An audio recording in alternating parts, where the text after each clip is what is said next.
Hi, everyone. Hello, good evening, good afternoon, wherever you may be. It is the very, very last day of July in 2025. I don't know what this signifies. Does it signify the end of summer or something, or is it still summer going on? Actually, we've only had officially 1 month of summer, haven't we? Only 1 month of it, just over a month, so there's quite a bit to go. Summer ends on September the 20th. And although it's been a bit grizzly here, I'm looking forward to some sunny times ahead, beginning with the next 3 hours.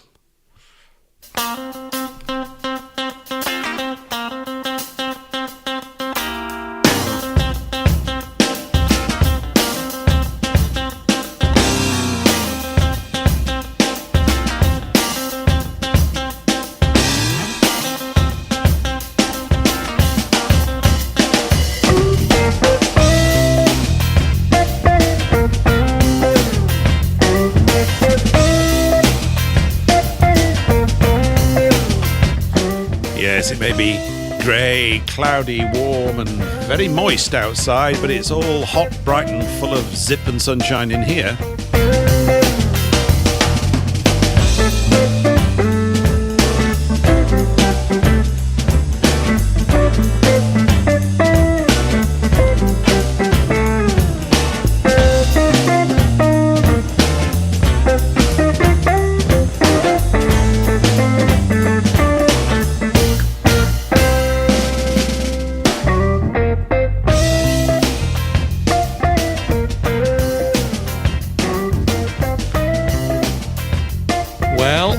Said it before, and no doubt I will say it again, but a week is a short time in 2025, isn't it? Or is it just the advancing years, and as we get older, the days seem like hours and the hours seem like milliseconds almost? It just flies by, really. So it does not seem like a week ago that we were here. Having what was a pretty cracking show last week. I don't know whether we can equal it. Of course we can. We're going to go way past it or whatever. But jolly good show last week with Hannah. And lots of good positive feedback around it. I've been looking for flags. If you didn't catch the show, one of the things on a very simple level that we were talking about was the old ancient English Anglo-Saxon flag of the white dragon on the red background. And I've been scouting around a bit. You come across loads of Welsh dragons. They're everywhere. So, and I do understand. I'm not cross about this. I grew up looking at Welsh dragons, and no doubt many of you did too. So the arrival of a nice white English Anglo-Saxon dragon was a bit of a novelty to me, although I've been looking at it, I think, on and off for the last few years on certain websites that, of course, are looking at inspiring those of us in this nation. But in terms of the amount of stuff you can get on the Welsh dragon, it's considerably more at this moment in time. But hopefully things will get corrected as we move along. So there's all sorts of little ideas around that kind of stuff. I did a little promo for the show earlier today, stuck it up on X and sent it around Telegram and all that kind of stuff. I don't know if you caught it, but if you did, you will know that I mentioned that at that point, which was about 2 o'clock this afternoon, I wasn't sure whether Moniks Schaefer would be with us or not because I'd not heard from her. She's normally so punctilious, I think that's the right word, with all this kind of stuff. Anyway, she has got back to me. She'll be rocking up here onto the show just in about an hour's time. Top of the hour, the end of this particular hour. So we look forward to Monika's company. It'll probably be about a month, because it usually is since she was last on. We've got a few topics lined up, but as you know, if you listen to this show regularly, none of us really know ultimately quite where it's going to go, although we do thunder back to certain core themes again and again. Anyway, that's what the weather's like here. Eric von Essex, what's the weather like in Fockham Hall? Well, it's been the weather forecast said, by the way, good evening everybody and listeners and everything. They said it's going to be thunder, lightning, and we're in a yellow weather area. Right. That's a bit strange, isn't it? I mean, yeah. Anyway, a yellow. We would rain a yellow red. Yeah, because they say it's yellow. Oh, you just disappeared. Where have you gone to? Am I still here? Yeah, you just disappeared. You're obviously struck by lightning or something in Fockham. You just... Yeah, you're back again. Hello? You're back here again, now. yes. Yeah, cool. No, anyway, I was... it chucked it down with rain this morning, not much. And it's been a nice day. It's been really nice all day. And I've noticed they're overemphasising the weather a lot now.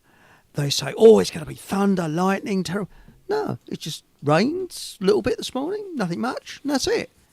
But when you saw the weather forecast, you'd have thought it's going to be hammering down all day, and we're going to have, they said it's going to be dangerous on the road, especially around rush hour, with this terrible lightning and that.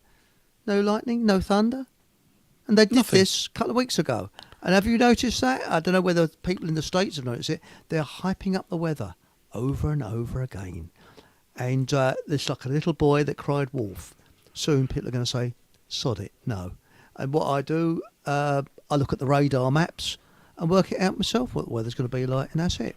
So I've loved it today. I've loved the weather today, Eric. know. I think it's absolutely fantastic. It's nice. it's muggy, Humid. it's warm, it's kind of sweaty a bit, if you know what I mean. I think it's been a little bit like that. But we've had the most fab sort of thunderstorm this afternoon, starting probably around about 12 o'clock. Lightning, lots of rain. I've just been out for a walk down the old beachfront, as I do. My pre-show ramble, talking to the birds, and hello clouds, hello sky, and all that kind of stuff. And, being the local eccentric oddity in the area, and just went down the beach, said hello to a woman, said hello to her dog, which was there. Very moist, the dog, had been in the sea and everything. But she was quite cheery about the rain. She said, oh, we do need it. I said, well, that's what they tell us, so I'm okay with everything. But no, it's been great today. I love it. It's I can't believe how good the weather has been. And I know we always talk about the weather. I'm sorry, it's just a British thing. We always kick off talking about the weather. And yet I was out for a walk last night, said hello to some people. I don't know who they were. I'll probably never see them again ever in my life. They were bumbling around, probably with a dog or something like that. And it was getting a little bit darker than earlier, but I thought, good grief, the weather has really been so good this year. I don't know what it's like being here, but overall it's been fantastic. And it feels to me now more like it's the end of August. I know that's why I was just slightly confused. I'm thinking, actually, we're only a month into officially summer, a month and a bit since June the 20th. And there's quite a bit of it to go. And often we get the best weather over here anyway in September and early October. That's right.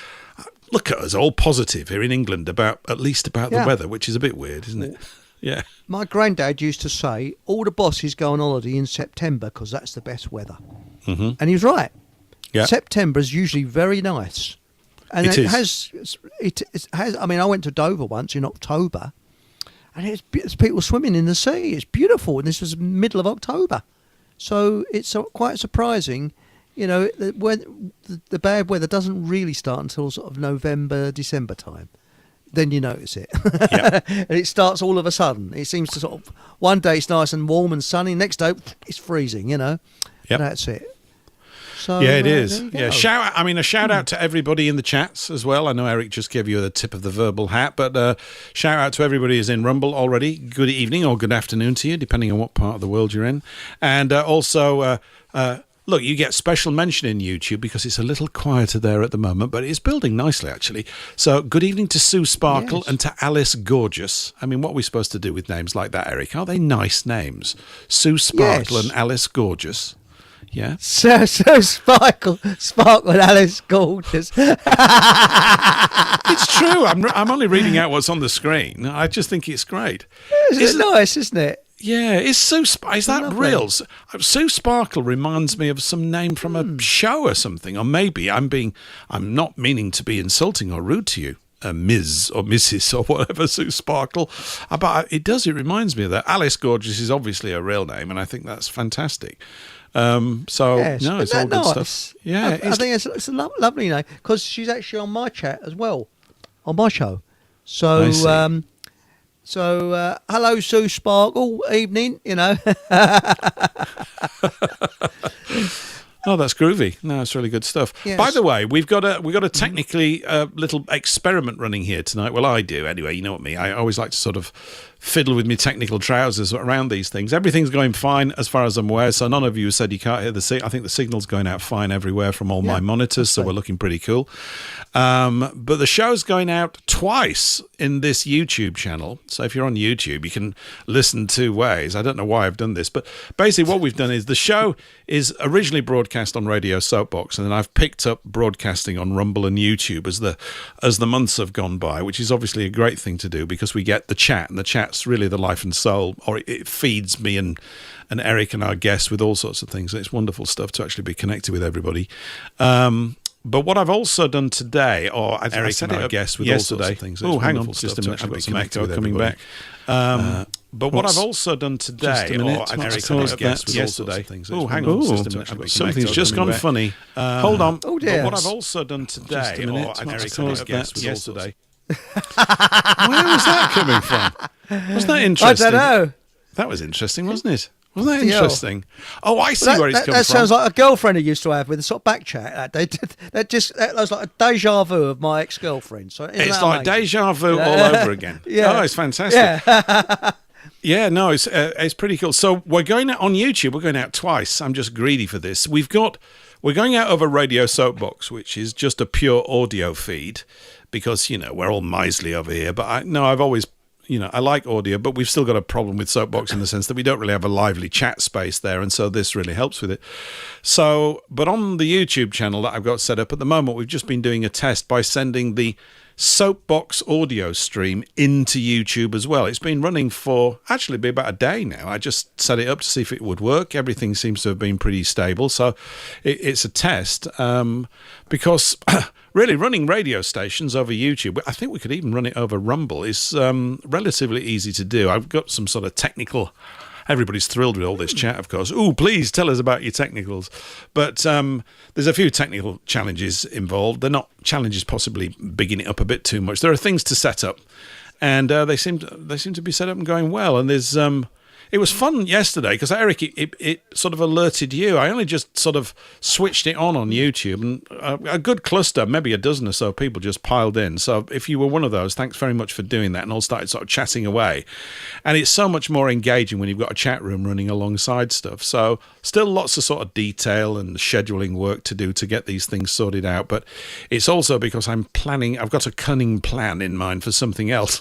I'm always looking at planning to try and find ways to expand the audience, reach more people, all that kind of stuff, without bribing people to actually listen. We don't want any of that. I couldn't afford it anyway. So there you go. Backhand of Bob's. Yeah. But yeah, I'll tell you something, that flag sorry, I didn't mean to talk over you. No, please talk over me. It's great. Yeah. But no, that idea of the flags, well, they are okay. We could have the flags of our counties in, say, the back of our cars or whatever. But what about something to go with it, with the words, "It's time," or something like that, just to get people thinking, what's this about? Because people might say, oh, yeah, it's a flag, that's a Hertfordshire flag, or that's the Essex flag, or that's a Suffolk flag, or whatever. But if you just had underneath, "It's time," or something a bit ambiguous. Oh, well, I like that. Suggestions? I think maybe different counties will come up. Maybe the county men and the county women of the counties, if we can get a head of steam behind it. And it's not just us. I just think it's across the board. I mean, I'm looking at a place to actually sell flags. I think I know what to do. It's just a matter of time and getting it all set up. But we need a kind of an online shop, so that you can get flags. And even, like somebody suggested, Eric, and rightly so, there should be a Fockham Hall flag. And I'd probably fly one, but only on Mondays, of course. But, you could change your flags each week, couldn't you? And you could also get somebody in your close to blow a trumpet at 9 o'clock in the morning as you change the flags over. They're changing the flags. Yeah. It's very appealing, actually. I find it. We just do all these sort of old rituals and rigmaroles in the street and everything. Yes. Do you ever see that scene, what was it now, It Ain't Half Hot, Mum, where Windsor Davies is supposed to be in India, and he's got that little squatty bloke, I can't remember his name now. Squatty bloke? He's a small geezer. Squatty bloke, Lofty, as they called him. Yeah. And there's doing the lowering the flag ceremony, and he said, "You used to be in the Boys Brigade, I believe." And he's got a bugle there. He said, "Yes, Sergeant Major, but shut up!" And every time he says, "But Miss Sergeant Major, shut up!" And then he said, "Right, okay, plough away." And he can't plough a note. And he said, "I thought you said you was in the Boys Brigade." He said, "Yeah, but he said I didn't play the bugle, I played the drums." It ain't our fault, Mum. We don't have those sort of actors anymore. They were just characters. Oh, I don't know, Eric. I think I might be listening to one right now, actually. That's a compliment, by the way. I think there's room for all sorts of. I think there's room for all sorts of reintroduction of English eccentricities into all sorts of things. Yes. It would be really good. Yeah, absolutely. I think we need to do why that. not? Yes. I don't know whether I'd mentioned it last Thursday. So you'll have to bear with us if we do repetition. It does happen, it's part and parcel of the space.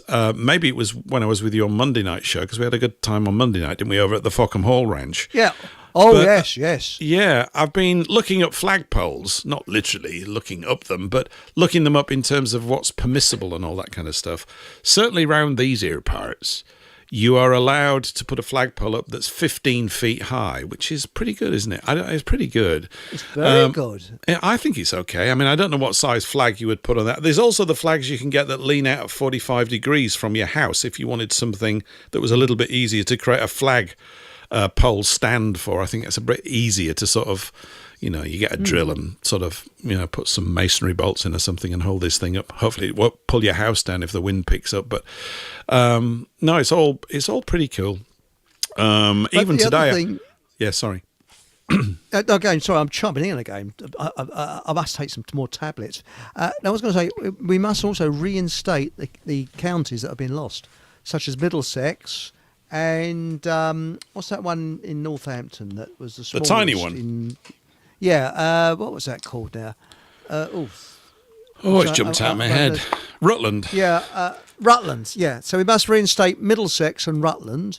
Yeah. And do away with London because they never. London was very, very small at one point.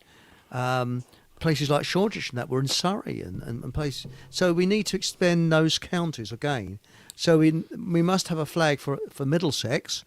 I was born in Middlesex, so I know what the flag is. It's a shield. Has Middlesex disappeared then? Has it just gone? Yes, doesn't exist. It doesn't exist. And nor does Rutland. So we've got Sussex, which is the South Sex, as it were. We used to have Wessex, which I think is. It doesn't. Does Wessex actually exist as a county, or is it just sort of nominally a region with a few counties in it now? So we got Wessex, we've got Sussex. Sussex has been broken up into west and east, but basically it used to be just Sussex. We've got Essex, which is East Sex. Did we have Norsex? Was there ever a Norsex or something? I can't think of one. That would be north of Middlesex, wouldn't it? Yes, it might. We could have, but we definitely had Wessex. There was we did. Wessex, I believe. Yeah, the kings of Wessex. So we need to reinstate them, but we need to have these statements underneath them. So it's like a kind of like an app. You look at it, and it makes people think. You think, what's this? But we also need to have in the corner of the flag the dragon with the with the stars of each county. I think that's a brilliant flag. We've got the dragon with the stars of each county in a circle. Very nice. Yep. That's good. Lots of work for you to do, everybody listening out there. Come on, get a move on. If So if anybody out there says, hey, we've already sorted out getting flags, I'll come and buy them from you. I've got so much to do, but it just needs doing. So, I mean, I've been looking up suppliers. There are people that obviously you can get sort of print on demand, which is a fantastic tech, really. Because you don't have to sort of stock up and go, we need $5,000 or something to sort of buy loads of flags and build all the plates and everything. You just get rocking with this stuff very, very quickly. But there are so many sort of printables and brandables with it. Even today, I was looking up, I think I mentioned it last week maybe, silver lapel pins for men. I suppose they would be called lapel brooches for ladies, would they? Mm-hmm. Maybe they would. I'm showing my jewellery ignorance here, which is considerable. But I was looking up silver dragons. Now, there are quite a few. They're all Welsh, of course. So the Welsh are all, it's understandable, of course. And I'm quite happy for the Welsh that they've got this dragon thing floating around everywhere. But the English one that's on the flag that we were looking at last week is slightly a different looking sort of dragon. It's a bit sort of, it's not as Welsh looking. And it's more sort of English, drinks English beer and not Welsh beer and stuff like that. But they would be great. I mean, I actually came across a site selling these things that were like 150 quid each. I could just hear everybody groan out there. But why not?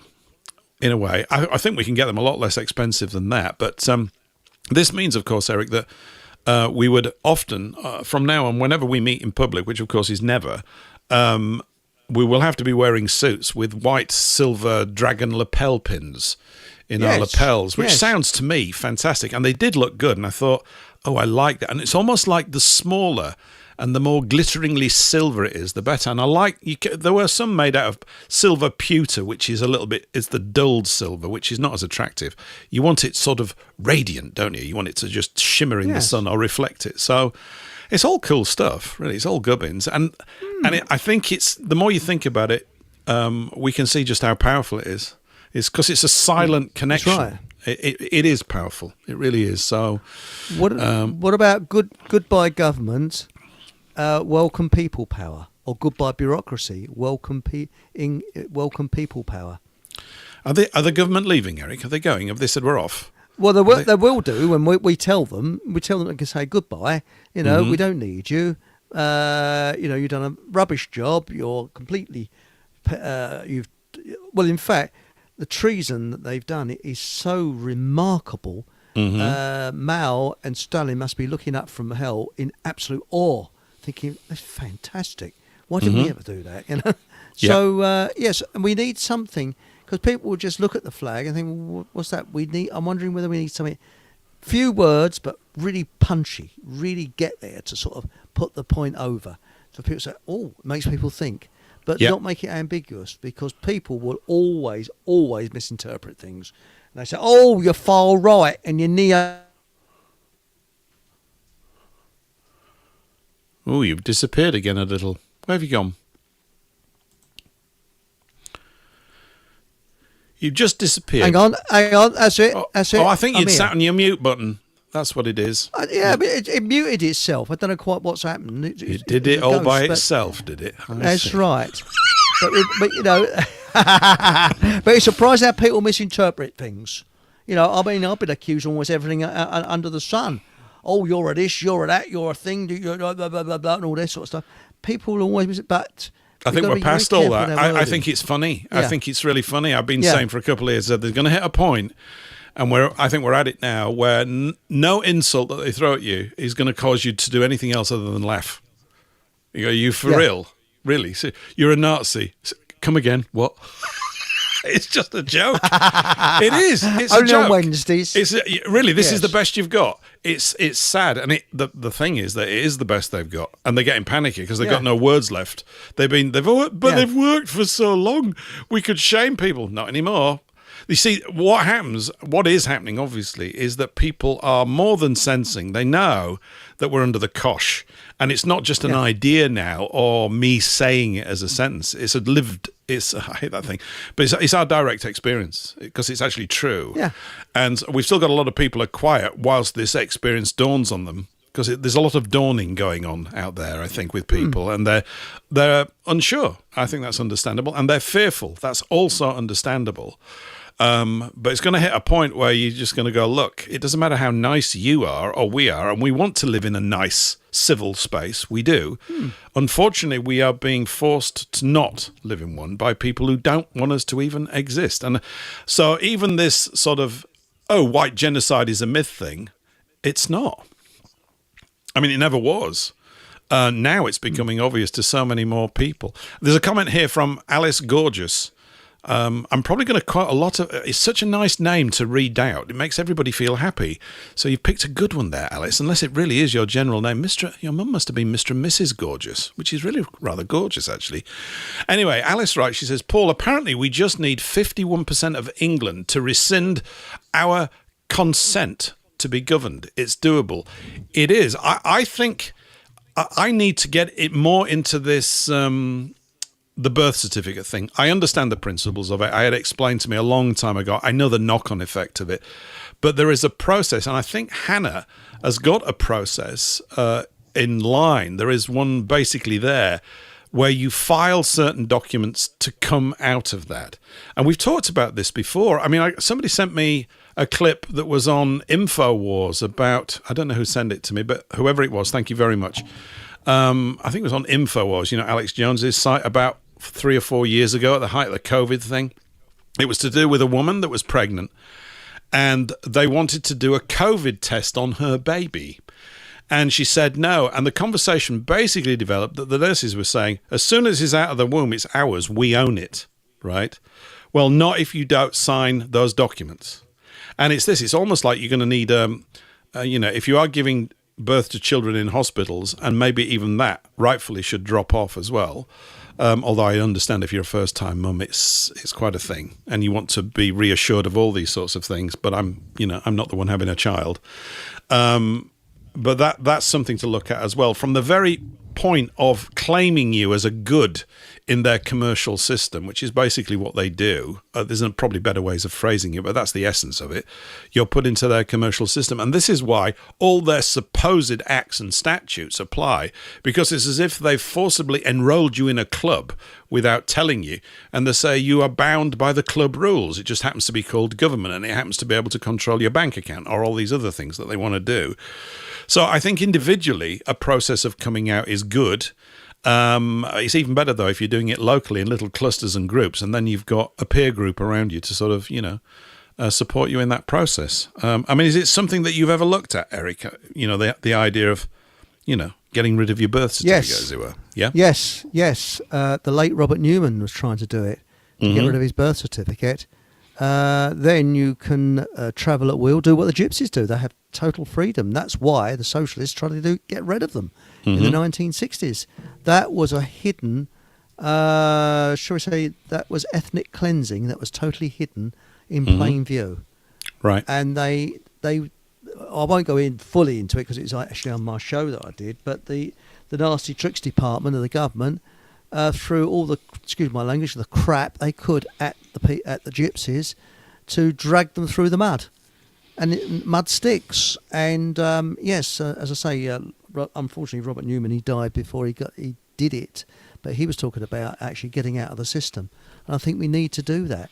I think we can. I think there's now, to me, I think there's a critical mass of knowledge has built up. It's in different areas. I mentioned, I think last week, Alan of Salisbury.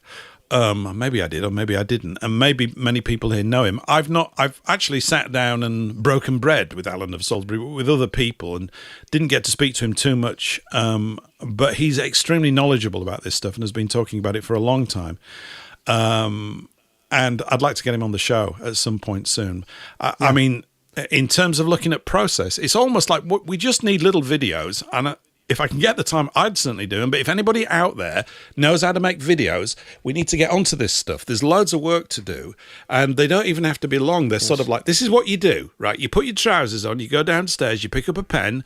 This is what you have a cup of tea, you sit down, you get a piece of paper, you write this, you do that. I mean, I've actually got a birth certificate due to arrive here at my home. I needed one, and I've got the original somewhere kicking around in the house. Sorry if I'm repeating myself, everybody. These are the most exciting things that go on in my day. And I really want it because it's got my mum and dad's signature on it. My mum especially said, look, I've been keeping this for years and you've got to keep it safe. And I haven't thrown it away, but I might as well have at the moment because it's somewhere in some nook or cranny in the house, even though it's not very big and, it's tedious. But I've got one, they're very late sending it. But I thought, even as I ordered it, I thought, really, after this, it's almost as if you need the Fockham Hall birth certificate registry. But then we're not going to use the word registry because that means to assign ownership over the king. That's right. And we're not doing that. And so it's getting all these conventions out of the way because they use these bits of paperwork, don't they? Your paper trail that they've deceived you into creating with them out of the goodness and kindness of your heart. This is why it's so disgusting.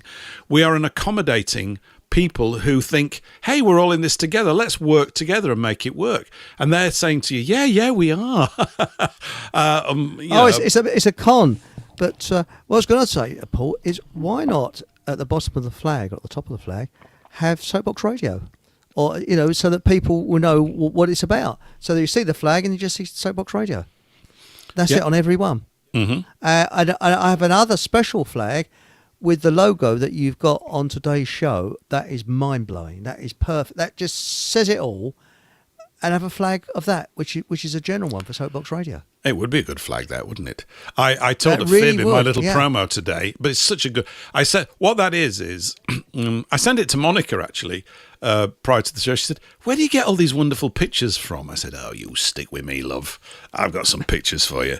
It's actually a photograph of my family some years ago when we were at a barbecue. This is the lie, okay? And somebody said, grub's up, and so we're pelting like mad to make sure that we get more hot dogs and cheeseburgers than anybody else, right? And then, of course, I've had it rendered into a nice cartoon drawing. So, but it's lovely. I mean, and broadly speaking, it can be the theme of tonight. I mean, I come up with these pictures. They don't have to have any real relation to what we talk about at all. Because That's fantastic. Yeah, so... That really sums it up. It's coming out of the gloom. And that, every picture tells a story. But we need to have a central place where people could tune into Soapbox Radio. So they look at the flag and they see, like, I don't know, it could be in Sussex. And you see the Sussex flag, and then underneath it says Soapbox Radio. Yep. There it is. Wallop. Because people are just glancing, oh, yes, the Sussex flag, look away. But when they see something underneath, and something at the top, like it's time or change, or no, I don't like change. The politicians use that. But they'll find out what it's about. Vote for change. We need change. Vote for change. We're going to change things. No, you're not. You don't even know what. You don't even know what you're doing. It's just it's retarded. Oh, Fartas does that. Was it Farage? This is the change that's needed. This is definitely the change. Obama, all he said, this is change. This is a change. What a load of bovine excrement. The tragedy is, Eric, that unfortunately, still the vast majority of the electorate fall for this stuff. People are stupid. This is what George Carlin said. People are stupid. They really they're not really. They're not actually totally stupid. None of us are. We're all stupid in some areas, aren't we? Yeah. I mean, if you put me in a garden and told me to grow things, I'm stupid. But at least I'm not stupid enough to try and pretend that I know what I'm doing. That's the difference, I think. You go, look, I actually don't know what I'm doing, and we need to find somebody who does, so I could be responsible in that way. You've got to be able to, what's the thing, know thyself. You go, I'm actually pretty good at welding, so I'm okay with that. So if you want any welding done, I'll do that for you. But don't ask me to start growing potatoes because, it's not a part of my skill set yet.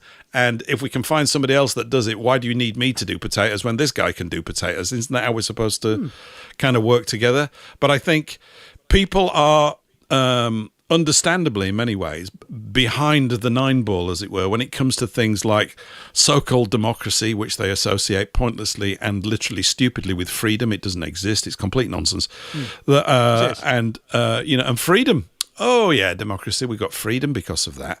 And of course, all the economic news, you should pay attention to it because they're not telling you lies. Just ridiculous. But it's true. It's true because no one, I'm repeating again, people go to school, they're never given a context to learn in the correct way.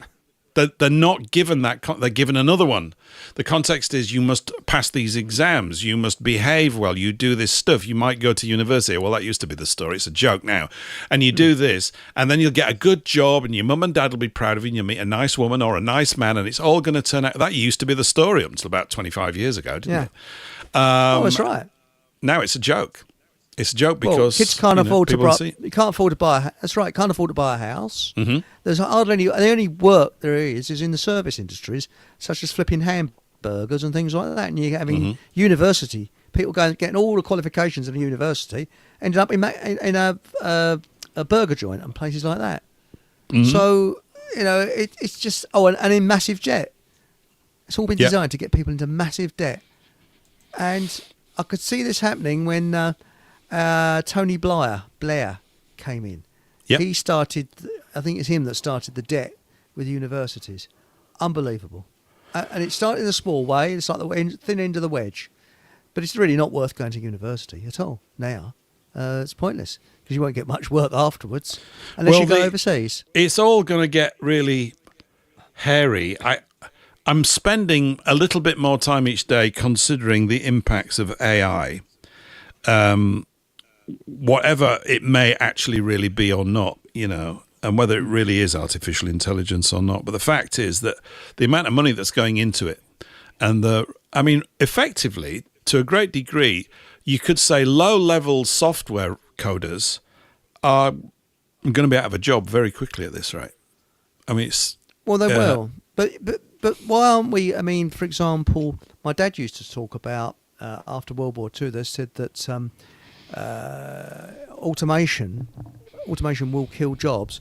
So we've got to look at reducing the working week. And there was actually studies of where they was going to reduce the working week to a 4-day week or 3-day week, or become like the Romans. The Romans had half the year off.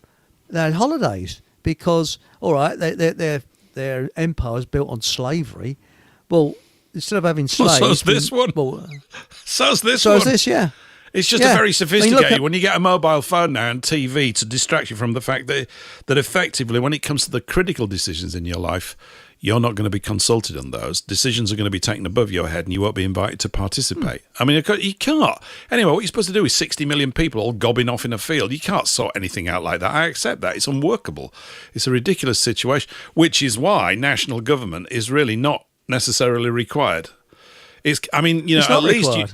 If you think of county government, if there are, whatever it is, if there's these 38 counties and we've got a population here in England, I mean, I don't know whether this 70 million applies to the whole of England, Scotland and Wales, but you're looking at maybe, what are you looking at per county? 10 million, not 10 million a county, 1.5 million people per county. That's quite enough to be managing that, on average. I know London is just sort of this thing, but the other counties, they're going to vary out there in sort of people per square mile and all that kind of stuff. But overall, you'd say, yeah, county government, better. Not really, of course. I know it's still going to attract the same sort of personality type that are hungry for power. The problem. Well, it is. We've never really got past this in 2,000 years of recorded history and probably even 10,000 years of it. It seems to spring up everywhere. Someone's always going to come along who's going to be able to, I'll sort your problems out for you. You just vote for me. In little areas. Yeah. But in little areas, it's like, for example, the West. Yeah. When they were opening up the West, there was no government there. And they reckon that this idea, there were a few outlaws, but not what you see on the cowboy films. Most people are honest. Decent people. And there's none of this, you get the idea that everybody's shooting each other. That was very, very rare. And they called it the Wild West. Why? Because government wanted you to believe that, because they didn't have government. But they reckon the people were totally free to do what they wanted to. You look at, say, they reckon that if Henry Ford started today, they reckon he'd never been able to make motor cars because of so many regulations. Governments are just full of regulations. We need less. We don't need rules. We don't need regulations. It's down to us as a species, I guess. I mean, if you look at Rome, this is nothing new. Although the technology that we have is of a different type, which we consider to be better, and you could say it was necessary. There was always going to be a drive to create it because of the supposed increase in numbers of people. Although there was a wonderful little thing sent in on the Telegram group a few days ago about the world's population, the amount of land that we've all got and how much you would need to grow food. And I think they came to the view that even in current state, there's enough land here to support a population on the planet of 155 billion. Now, the argument is not for that. That's not what we're saying. But it definitely is there. And why is it mismanaged? I don't think it is mismanaged. I think the stuff that's managed is managed well.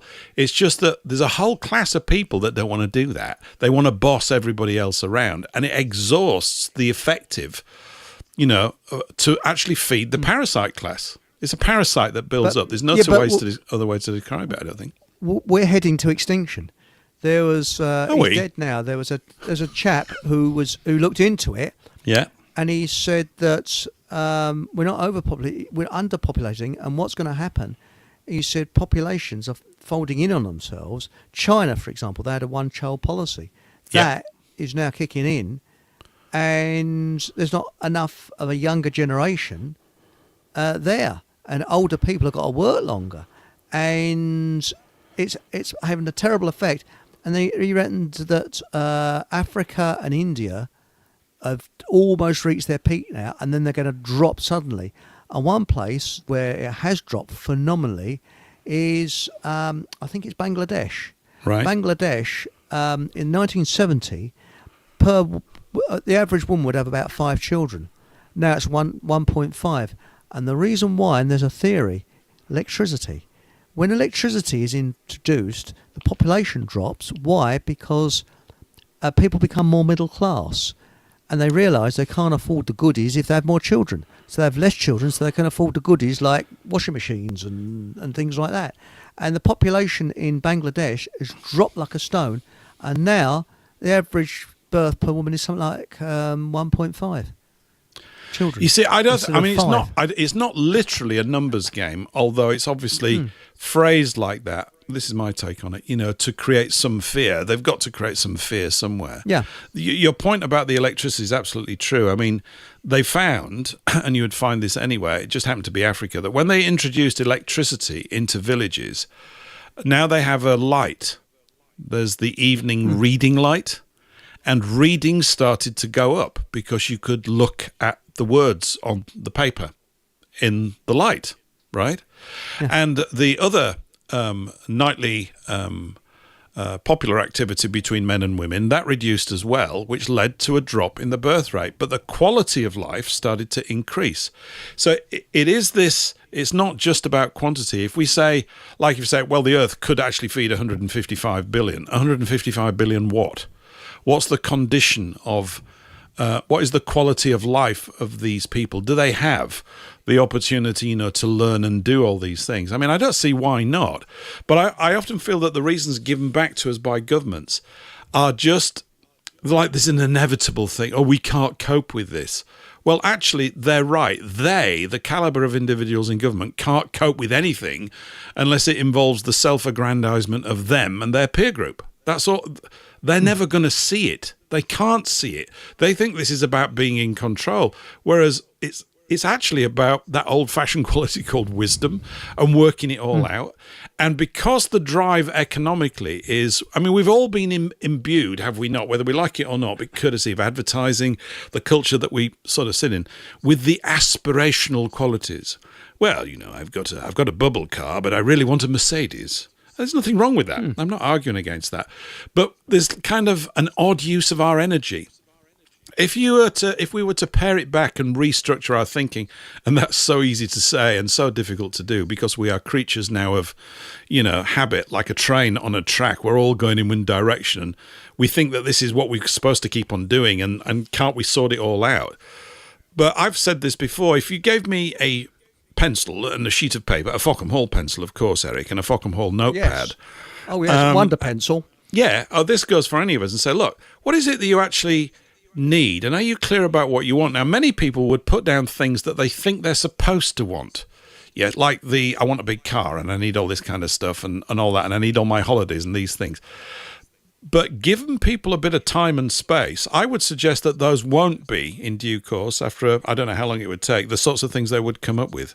Certainly as you move through life, those things, the importance of them almost evaporates. I mean, I tend to look as a car now as a fridge on wheels. The idea is it's supposed to get the contents transported fresh on arrival at the other end and safe. That's all you're really bothered about. I couldn't care less. We drive a little sort of car around here. We've got a couple, my son's got a couple of cars. My sons each have a car. I don't have one at the moment. Get my violin out. And I kind of miss it at times because I just think, I just need to bomb off and do this stuff. But it kind of works out at the moment. It's not a big deal. And what I would suspect we would be looking at is you would start off with, we come back to architecture again, the design of a good home space. What does that mean? What does it mean? And I think it means a bit of land on which you could grow a bit of vegetables, and knowing how to do that, something that we're not. So these are all this old-fashioned, I can't be bothered to do that. But the problem is that because we've been sort of inducted into a centralized commercial distribution system, because it's all about efficiency, apparently, and not about controlling your life, we've lost touch with a lot of these wonderful things. Like what we're talking about fruit pies the other day on your show or something, and about, I can't remember what I was talking about. We weren't we? Just talking about blackberries and things like this, and your mum That's right, yeah. baking pie. Now, I don't have that moment in my life, and I think I mentioned I bumped into a woman in the Ginnel or the Snicket or whatever it's called around here. I was going to say the back passage, but this is a family show, and And she was picking some blackberries. I said, "Oh, it's you, is it? You're the one." This is last year or something, because the blackberries they're just coming around now. I said, "You're the one that nicks them all, are you?" And she said, and she would smile, and she said, "Yeah." I said, "Any chance you could make me a blackberry pie?" I said, "I'll pay for it."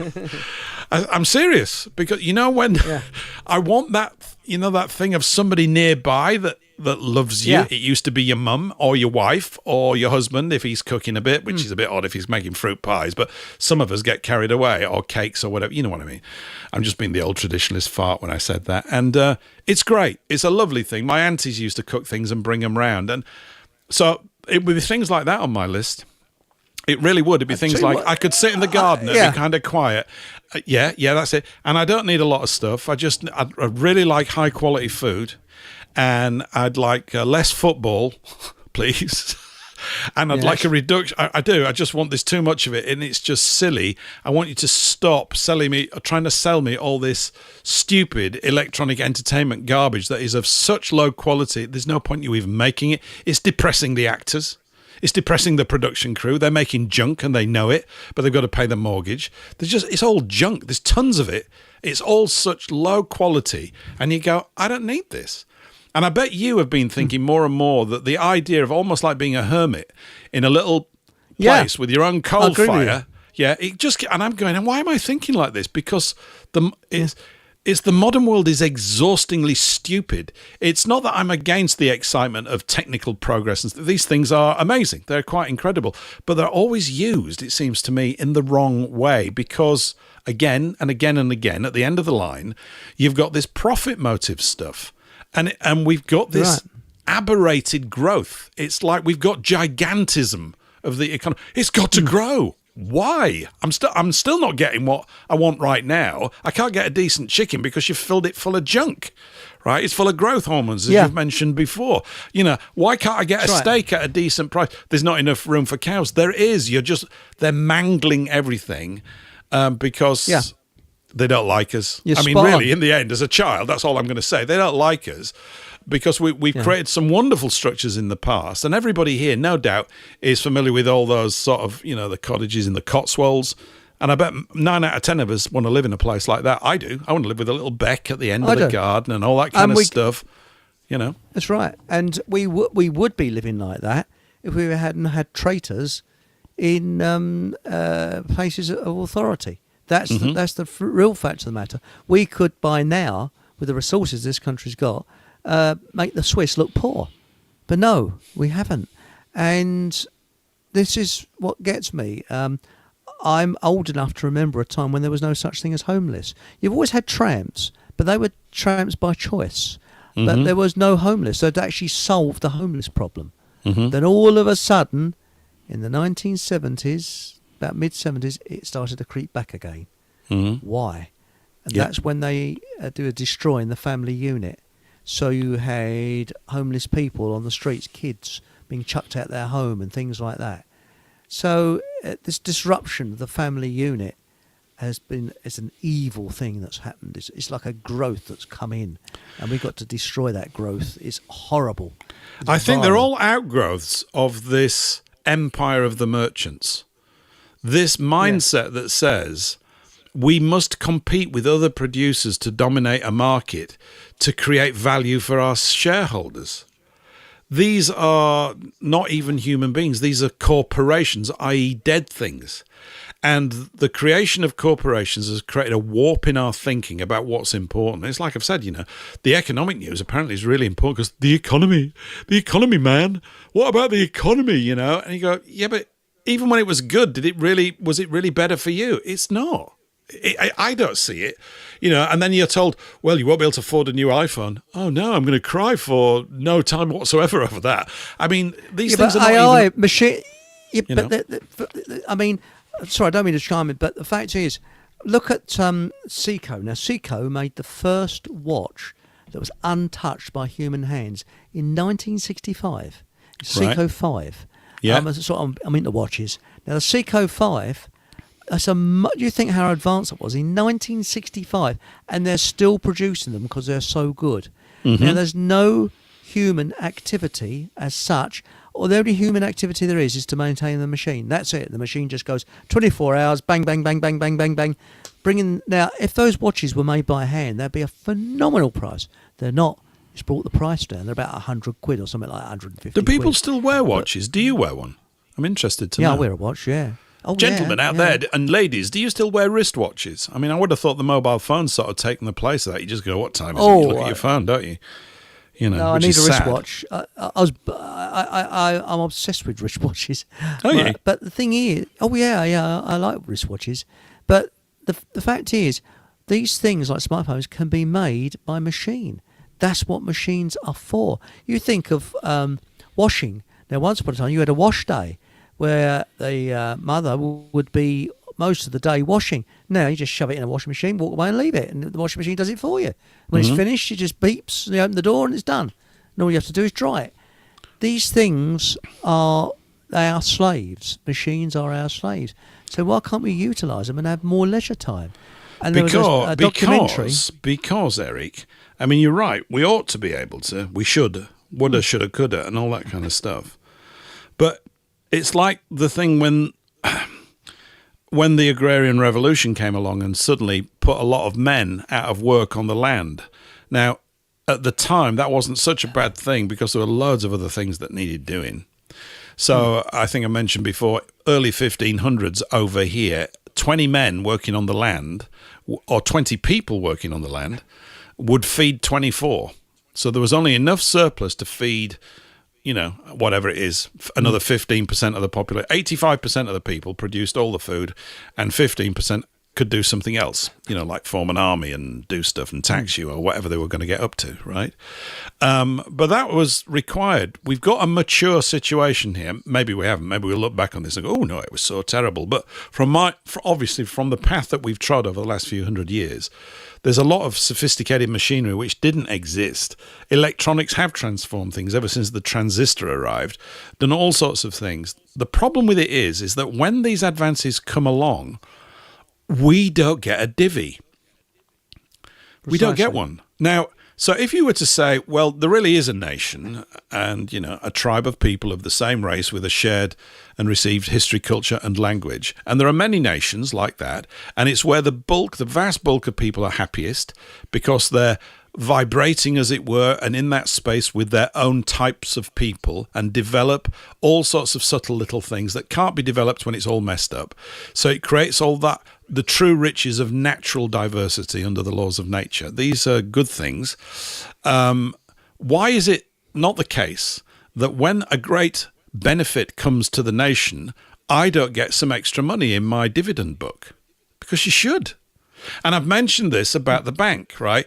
So we might as well play this now, actually. Somebody sent me a clip. Oh, what time is it? No, I'll maybe cover this in a few minutes after Monika's joined us in about 10 minutes' time. We have a situation, don't you, where everybody's banging on about CBDCs. Well, the central bankers are. They're going on about CBDCs. And a CBDC, a central bank digital currency, is not Bitcoin. Bitcoin is this event. It's a tester. It's obviously a CIA operation. It's not Satoshi Nika Elastic or whatever his name was. That was just a lovely cover story that everybody is so romantically interesting, So that's fine. Elastic. Whatever his name was. It was something like that, wasn't it?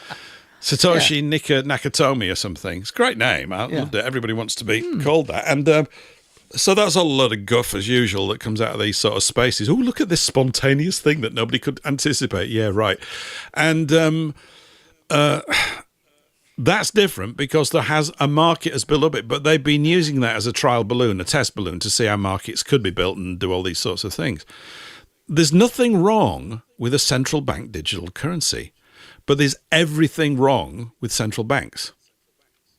So that, and by everything, I simply mean that you and I don't own the Bank of England. And I want you, Precisely. Eric, to own it. And I want everybody listening here to own it. And I want my bit. And everybody that exists who's on the land of England, to go back to what Hannah was saying about those of us that live on England, right? It's our bank, isn't it? And what's the purpose of it? What's its true purpose? It's not to make a profit. I mean, it's become that. It's not. It's simply to furnish right. you and me with enough purchasing power to shift goods and services around so that things can stay harmonious within a certain thing. There's always going to be certain fluctuations and the weather will go bad and crops will fail. Yeah, this happens. But we can save up and deal with all of that. We've got computers that can organise just about everything, but they're being used to organise the ruin of our life, not to actually bring the benefits to us because someone says, I got to control it all, you know. But it's quantity, not quality. Now, one little thing which irritates me, nowadays you see women making pies. I can understand it in a factory, but I need to hang around with you a bit more. All right, okay. You see, and they've got plastic gloves on. Yeah. Now, when your auntie or your mum made pies, she didn't have plastic gloves. There was a love that went into that pie. There was a kind of kindness there. Yes. And there was something about it. If they wore plastic gloves, that link would have gone. You know, you at this point, oh, my mum made this or my auntie made this. There's something about it, and I think there's something about plastic that really gets up my bloody hooter. It's rubbish. Does. It's horrible. It is. Yeah. It's antiseptic. There's something dead about it. It's completely dead. It's not alive, and it's was your granny alive when you were a wee lad? Was your granny alive? Yes. And did your granny bake and cook? Yeah. Yes, as far as I know. Yes. And what was Granny's food like? My mum used to take me up to my lovely.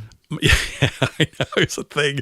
I think many a mother's nose has been put out of joint by her children being introduced to her mother and her mother's cooking, and they all go, oh, we really like Grandma's cooking. And of course, it's a bit deflating for your mum. You don't mean to be harming her, but my mum used to take me up to my grandma's on a Wednesday when I was like 4, 5, 6, just early days of going to school and all that kind of stuff. Yeah. And we'd go up on a Wednesday, and I remember going at one. I can remember it now. My mouth's watering. It's ridiculous. This. She made a sort of steak and potato pie. Oh wow! I just wanted to go back. Are we going back to Grandma's? Why? I want more pie.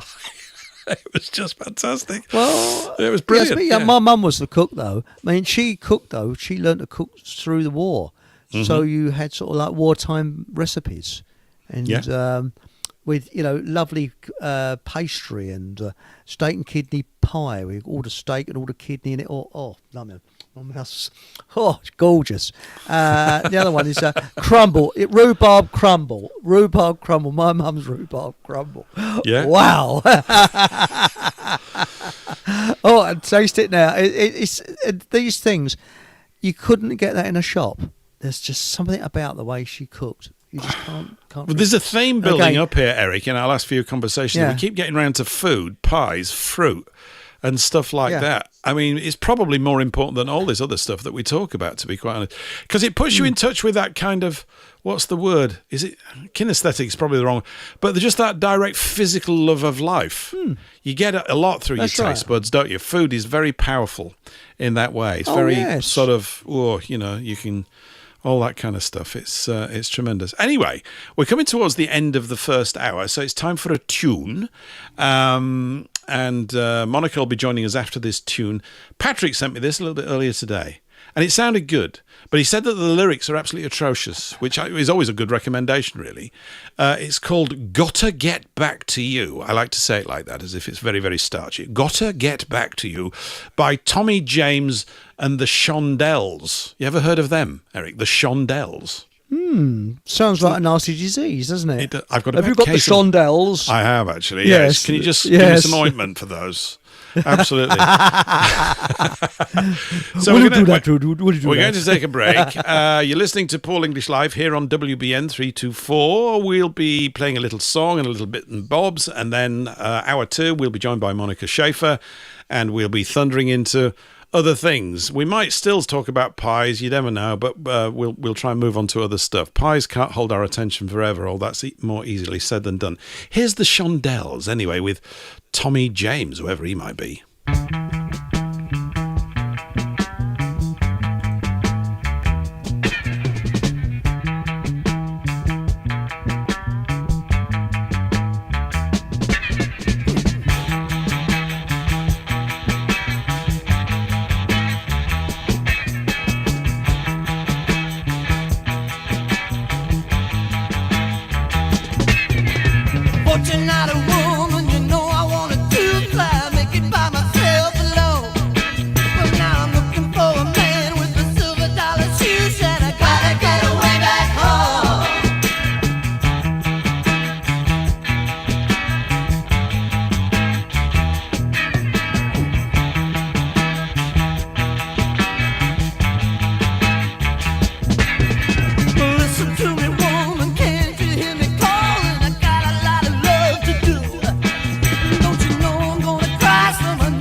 Attention all listeners. Are you seeking uninterrupted access to WBN 324 Talk Radio despite incoming censorship hurdles? Well, it's a breeze. Just grab and download Opera Browser, then type in WBN324.zil. And stay tuned for unfiltered discussions around the clock. That's WBN324.zil. The views, opinions and content of the show hosts and their guests appearing on the World Broadcasting Network are their own and do not necessarily reflect those of its owners, partners and other hosts or this network.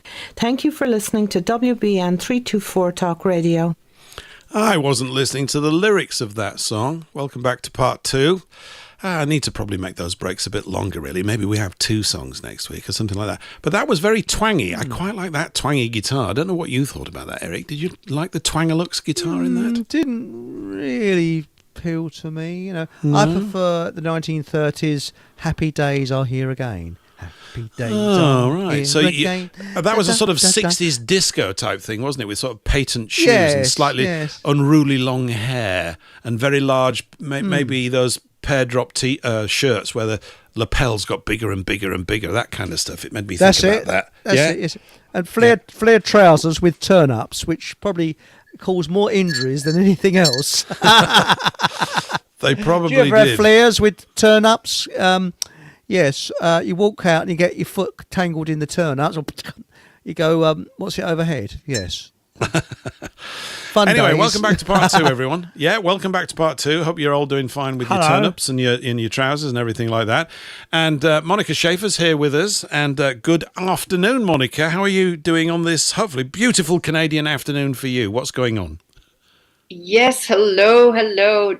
Good to be back with you, Paul and Eric. And hello, Monika. I don't know if there are others there. It says 5 people, but that might just be a ghost. They're all or lurking. Something. I don't They're know. lurkers, Monika. I don't know who they are. They just turn up and do things. No, and you were talking about cuffs on pants. Was that your turn-ups? Turn-ups or cuffs, I think. Is that what you're talking about? I think Eric was. I don't know what he was talking about, really. Yes. I was just sort of being polite. What were you talking about? Well, do you remember the flare turn-ups? That was the worst fashion design ever. You'd have turn-ups on your flares. Oh, on the flares, that too, yes. The combination, that would be a little bit of a dangerous combination, you're right. Yeah. But the flare, the turn-ups, the cuffs, it just reminds me of my father. There's kind of a funny story about him because he was always, he never paid any attention to what's in fashion or not. Absolutely none. But one day at work, his colleagues were saying to him, "Oh, Otto, I did not know that you're so fashionable, ahead of the times. You're ahead of the times," because he was wearing some pants that were probably 40 years old that he happened to, bring along with him from Germany, from the old country. And they were these quite baggy corduroy pants that had cuffs on the bottom. And nobody was wearing cuffs at this time. I don't know if that was in the early 70s or whenever it was. I don't know exactly when cuffs came back in, but they'd already made it onto the New York fashion scene, and that's where the fashions get set, the trendsetters, and they were about to come across the rest of the continent, but hadn't yet. So this colleague of my dad's, he knew all that, and he was looking at my dad like, wow, he's ahead of it. But he was actually very far behind. So the moral of the story. Did you? Yeah, go ahead. Yeah, did you cringe a bit? My dad, thankfully, never tried to pursue trends. If he had done in the 70s, I would have been mortified and embarrassed beyond belief. The idea of them sort of pitching in with what really, now looking back on it, was some horrific clothes designs. But when you're young, you have literally no idea. Oh, I've got to have a pair of bell-bottom trousers. Really? Yeah. Why? Well, everybody else does, and I'm only 14. I can't work things out yet. So there was all that kind of stuff, But it must have been quite a challenge for you to find out that suddenly, Monika, your dad was trendy, and he didn't know it either. Yeah. My dad was similar, but he always wore a shirt and tie. Oh, mine too. He would never, ever look relaxed. So you go somewhere, a nice relaxing day out on the countryside. There he was, his suit, shirt and tie. No, there's something about that generation that they were showing, I don't know, respectfulness, I guess. It was respect for common decency. Well, I don't think that my dad did that on the picnics or camping, but he certainly did wear shirt and tie to go to ordinary places, like to go grocery shopping. I mean, this is after my mother had died already, but otherwise she had done all that. But or to go to the dentist, or to go just wherever in an ordinary place where most people don't wear a shirt and tie. But he did, and people did notice that. And I think it's the times, right? Because then what's the other extreme? Yeah. People walking around in the shabbiest. Oh, and it's even, the fashion to have torn jeans or torn whatever. You pay more for those shabby clothes. So really, that's a degradation of our culture and a disrespect, not only a disrespect for your own decency, but for everybody else that you come across. I think that's an interesting observation. Yeah, I guess it's all to do with the grinding down of the standards of beauty, Yes. Also it would be driven by the mating game, wouldn't it? So, I guess if you're I don't know really, not that I am a female, but if you're a bloke anyway, you're going, well, what is it that girls are looking for that's attractive? I better not look too sort of outdated. I mean, I went to school with fellow students who literally didn't have a clue. Now, I wasn't a dedicated follower of fashion, but I just made sure I was kind of mediocre in the middle. I couldn't get all giddy about that. I knew some people that were, and because they were boys or, teenagers, I was embarrassed on their behalf for the fact that they were so interested in buying a new this, that, and I'm going, are you serious, really? I mean, it's just to keep you warm. I just need a pair of jeans and some shoes. I've got to go kick footballs and some T-shirts. What else do you need? I mean, it was just silly, really. But you become aware, of course, that girls take a very keen interest in that sort of thing far, far earlier than boys. And I guess it's obviously very important. Well, it is. It's probably more important. They are the radiant flower in their youth, and they're seeking to attract the wasps or the bees or whatever. So, yes. But I'll tell you something else. My dad would never leave the house unless his shoes were absolutely glistening. Because he'd been in the army. I mean, his shoes, you could see your face in them. They were so glistening.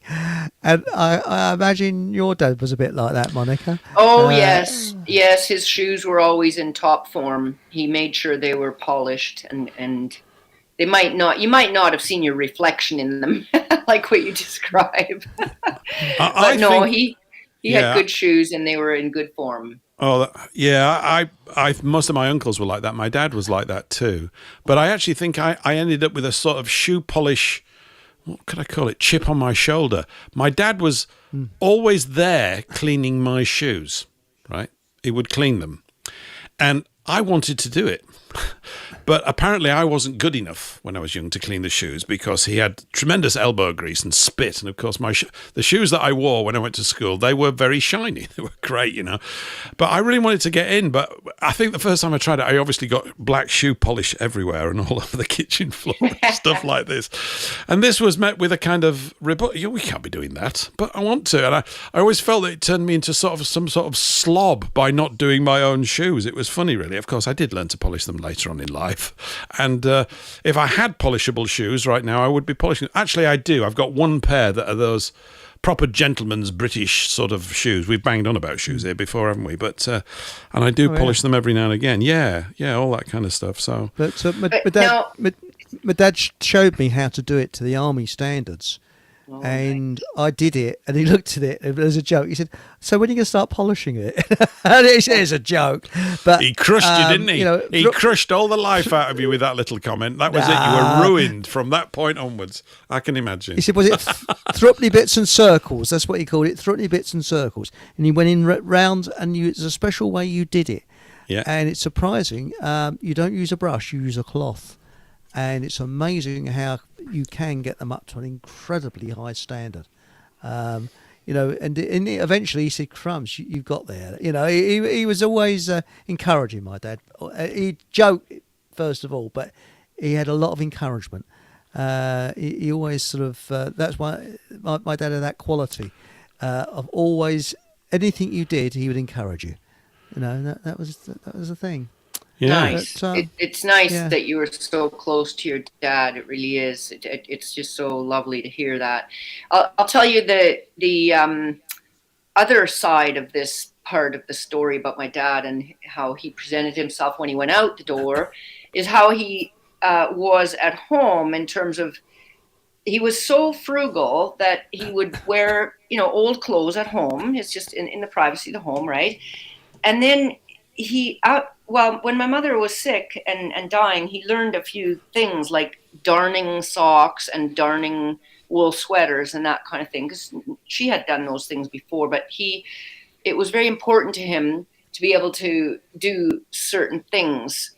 And then she did indeed die many years before him. So he was on his own for quite a few years, and he was really into darning and fixing his socks and fixing his sweater. He had this favorite sweater, a favorite sweater of his, and there was so much darning on it that by the time he died, there was more replacement yarn in it than original yarn in it. And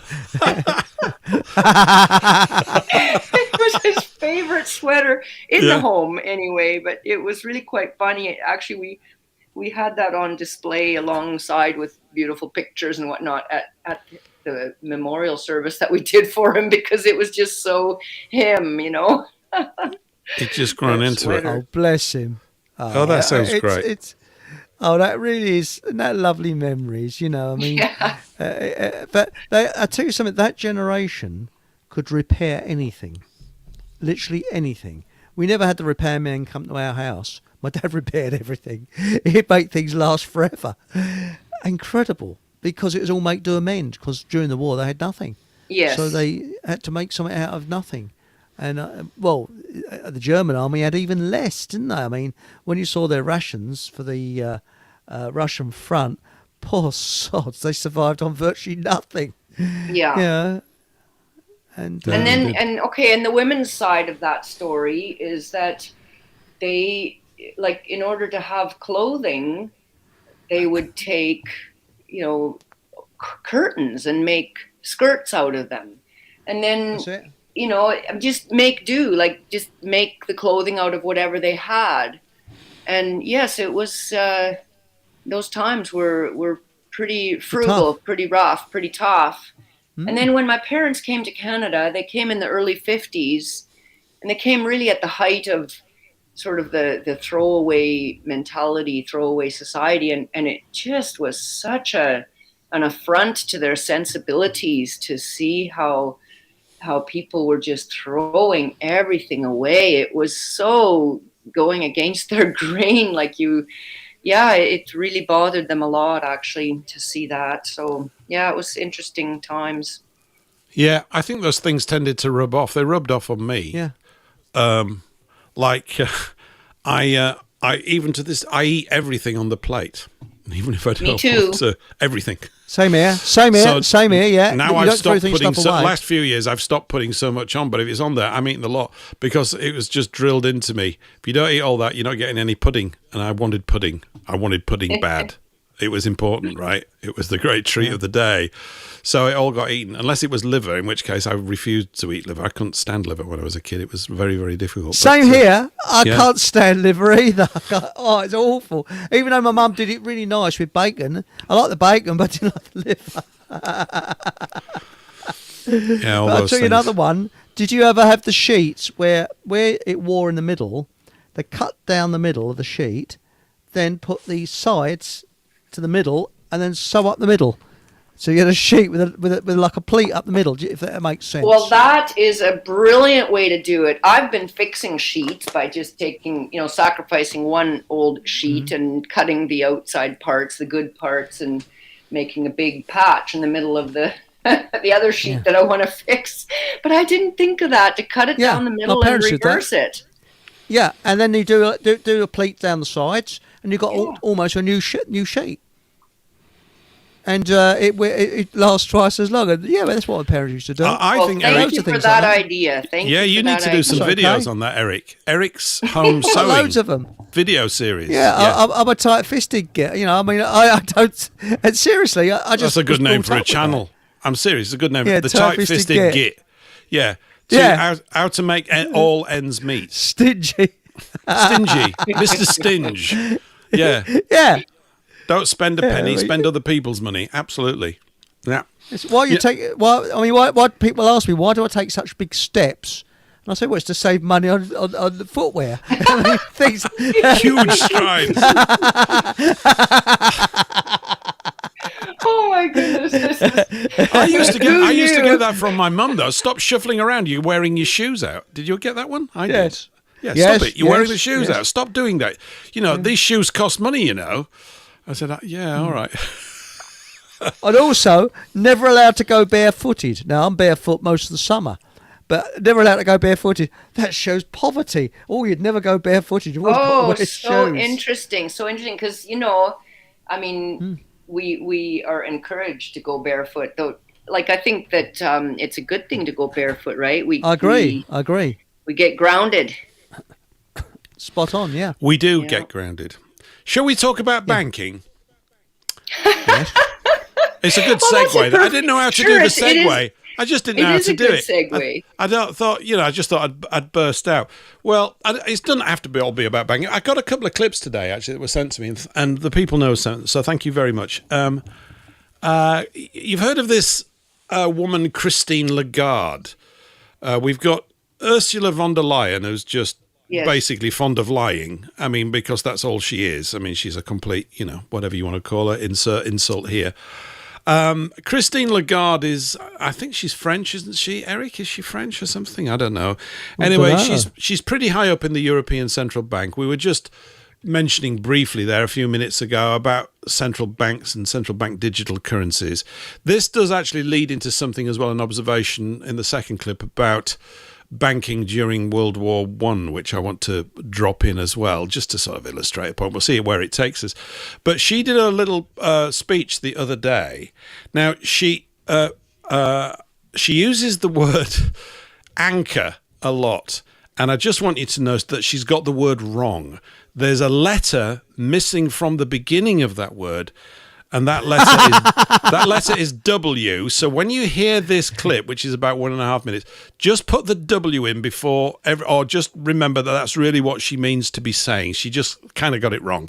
But this is just to give you an idea, really, of the sort of blather that they're coming out with in terms of trying to appeal to us on certain things. Here's Christine letting us know just what's what.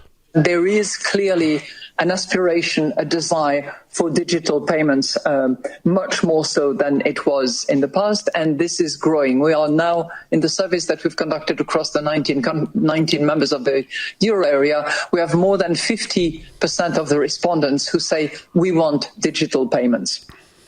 Well, less use of cash, demand for secure and riskless payments. Where do we stand? We central bankers, we have been operating as a monetary anchor in relation to the commercial banks and the private money. If we are not in that game, if we are not involved in experimenting, in innovating in terms of digital central bank money, we risk losing the role of anchor that we have played for many, many decades. And we have historical examples of period where the central bank monetary anchor was not there, and that precipitated crisis after crisis. That certainly was the case at the time of the free banking in the 19th century. Do we want to go back to those days? Probably not. I would say certainly not from our vantage point, as a result of which we have to respond to the demand for those digital payments in order to maintain the role of anchor that we have been playing regularly. So that's Christine using the word anchor incorrectly, as I said, 3 or 4 times there in that sentence. But I found that little communication very interesting because it's like a desperate plea for them to carry on doing what she perceives is a good job. And I don't know if it was in that clip, I think it was, where she's talking about we don't want to go back to the free banking that they had in the 1800s, because she said that led to all sorts of problems. One of the things she fails to point out, whether she knows it or not, is the free banking period, or when there was a lot of competition, particularly in the States with all sorts of regional banks doing their own thing. Those guys were crooks. This is true. But they got together and formed this super crooked thing in the States called the Federal Reserve. We've got a super crooked thing over here called the Bank of England. And basically, it's the same character type that are behind all of it. It's not like the central bank's going to solve that problem. The central bank is an extension of exactly the same problem that we've always had, which is that it attracts idiots and demons and thieves into that space, who then, of course, talking gobbledygook like she tends to and wants to do to convince us all. And when she was talking about there's a demand for this, there isn't. A demand from whom? Who do you think the demand's from? So it's an exciting topic. I can see it's really got you. It's got you all giddy out there. Isn't it exciting? You've explained it very, very well, Paul. The basic sort of a snapshot there of what happened. And what I notice is that they always like to package things in a way that makes it sound like it's going to be for our benefit. Yep. So it's for us. Either our safety or security, or for our health, or now for that people are begging for this digital banking so that there's no crooked dealings or whatever it was she said. I can't remember exactly what she said. She was, that's right. It's always packaged to make it sound like we want it, or it's good for us, or all of the above, so that's important to take note of, because that's the way they package all their lies, make it sound like we need this. Yeah. Well, Churchill was, before he got into power, was saying in 1939, the whole country wants us to bring in the draft, or conscription as it's called over here. That was a complete and utter lie. But he actually said that. And people were like, what? Hey? What? And it was that kind of a whether it is said for the City of London, I do not know, because he was bought and paid for by the city. But he would say things like that. The whole country wants this. We've got to do what the country wants, and that is complete and utter bovine excrement. He made it. I think in sales terms, it's called the assumptive close. That's really what they're doing. It's where their language is phrased in such a way that it's just, it's obvious that this is the best solution. It's just an assumption that you're going to go along with it because look at all these benefits I'm telling you about. But as I said, she used the word anchor about 4 times there, and in every single instance it needs W before it. When she said, we have to remain as the anchor, you get because that's what they've always been. I mean, this is not a beneficial arrangement. She's just talking about the interests of the central bankers. She's not talking about us. She wouldn't even be able to do that because she's not got the... And I'm not even having a go at her. They're all like that, or her in particular. They can't see this stuff. They're literally blind to the fact that they are totally surplus to requirements. We don't need them. Of course, but we don't. What we need is, you need a plan to say, look, there is an honourable way of actually managing this money thing, and this isn't it. Why would we want you, the crooks? I mean, they're saying, well, we're out of control, and we can do this to solve it. My response is, well, why would we employ you, the people that have allowed it to get out of control, to come up with this? You're obviously unfit. It's as if the whole history of banking has always been a mess, we could never really cope with it. But now we've got this great solution for you. It's called central bank digital currencies, and it's going to be great. I don't think so. I'm not buying it. Sorry, excuse my sort of cynicism, but I think that's highly unlikely. What's your track record in terms of helping the people? Oh, hang on just a minute. You haven't got one. That's a bit of a blow, isn't it?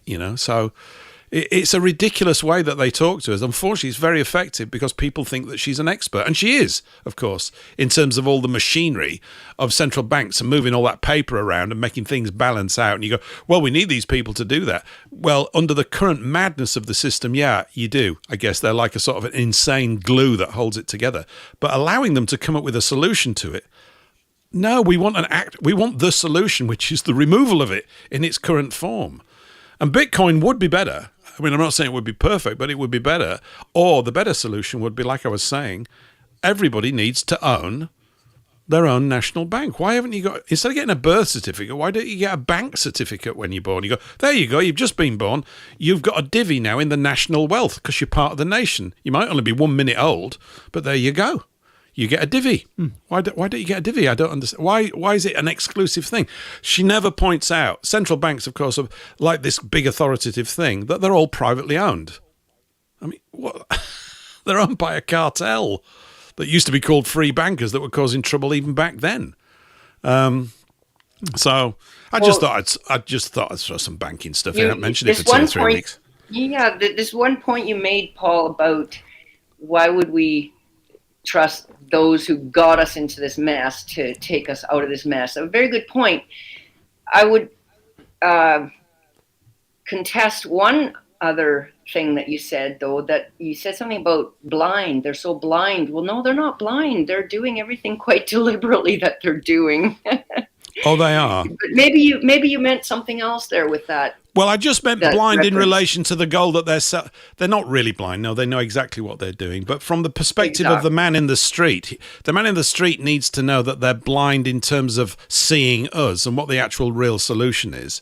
Because they'll never see the solution that's required, because the only solutions they're looking for is a more effective, efficient and controlling central bank system in private hands. And we go, well, we understand that that's what you want, but none of us want that. So why don't you go and have one with your, 15,000 central bankers? You can do that. And we just like to get a national economy running where we've all got a divvy in it, Of course, then they say, well, this is communism. No, we're living under communism right now. Don't you remember? We've got a central bank that's privately owned. This is communism. So it's one lie after another to cover up another lie and to keep the narrative going. And of course, you've now got, we've lived with this our entire life. The frenetic anxiety over the economy is permanent. My entire life it's been about this, and yours too, no doubt. As if, in spite of all this wealth and stuff that is literally being produced and can be produced better than it is right now, we've got this economic system which causes the production of ever shoddier short-term life goods, because it has to. It has to do that, because otherwise people are not going to turn up in 5 years to buy a new one and borrow money to do it. The whole of the sort of knock-on effect is so complex. It probably isn't really worth working it all out. But in simple terms, if you've got a diseased system, you don't keep sort of trying to make it less diseased. That's all she's talking about. It's not that there's actually an alternative, like forgiving all the debts. How do you just write all the debts off? And cash is great. We're talking about cakes and buns and things that we can touch. Cash is better because it slows life down. They're always talking about speeding everything up. And yet the quality of life is degraded. As it speeds up, the actual moments of richness, where you just even have a moment, where you have a sort of breathing point, they're disappearing. Everything's just literally, high-speed mice in the wheel. Shh, quicker! We need to improve the economy. Okay, we better. It's bonkers. I know I'm only stating the bloody obvious, but there we go. Anyway, there was another one as well that sort of fell on my lap as well. I've mentioned the economist Dr. Richard Werner, German guy, but he's lived and worked mostly in England. He's done some great interviews. He lives actually, or he works not far from me. He's over in, is it Chichester? Or he's maybe a bit further on than that. But he's only about 30 or 40 miles from where I'm now sat. I'd love to get him on the show, but I think the audience size is probably not up his street at the moment. He's a very bright guy, and he's operated at the highest levels of banking, and he's basically a very wonderful whistleblower. That's really what he is, and he points these things out. Anyway, this is he's just done a big interview with Tucker Carlson. I can't play all of it. It's way too long. This is, excuse me, this is just the opening shot where he's talking about something, and it's with regard, it kind of falls more into our bailiwick with regards to the history of warfare. He's just addressing a point with regards to World War I and banking, and this is a known point here, but it's always worthy of repetition.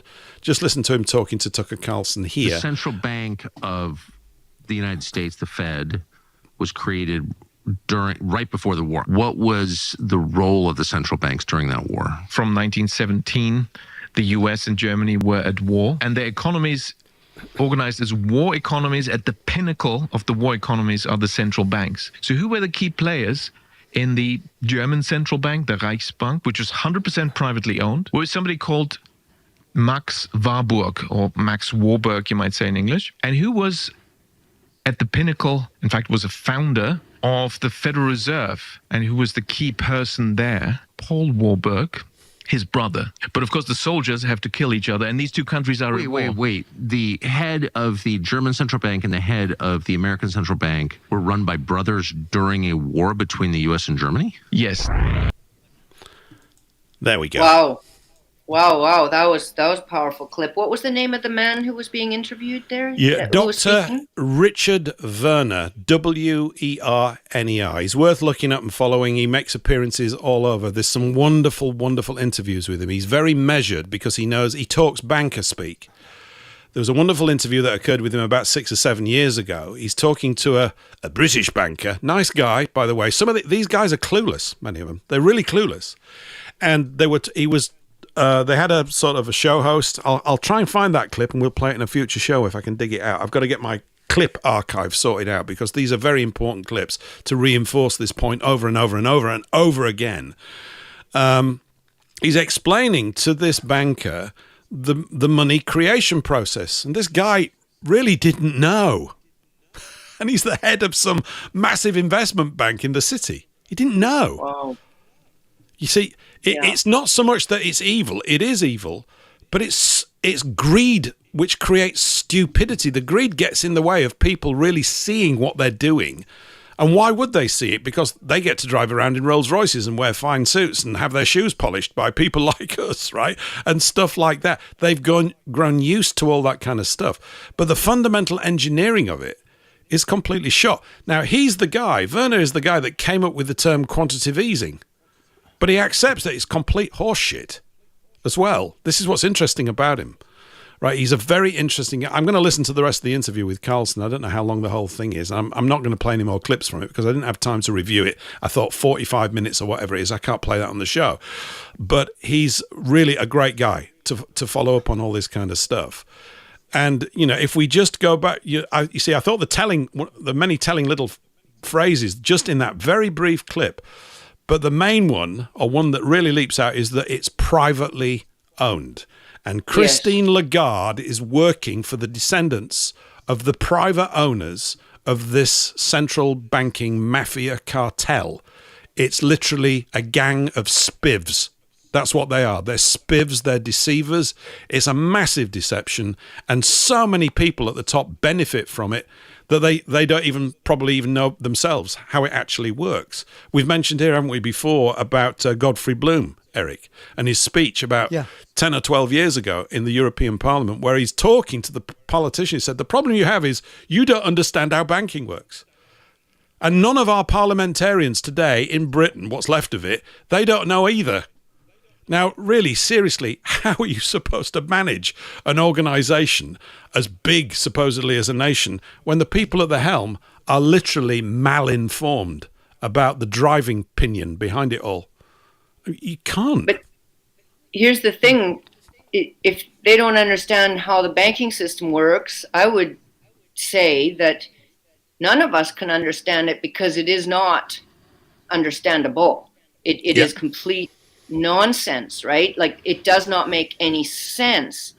I'll tell you a little story. When we were in grade school, I'm sure it was elementary school, probably grade 3 or 4, so maybe we were 10 years old perhaps.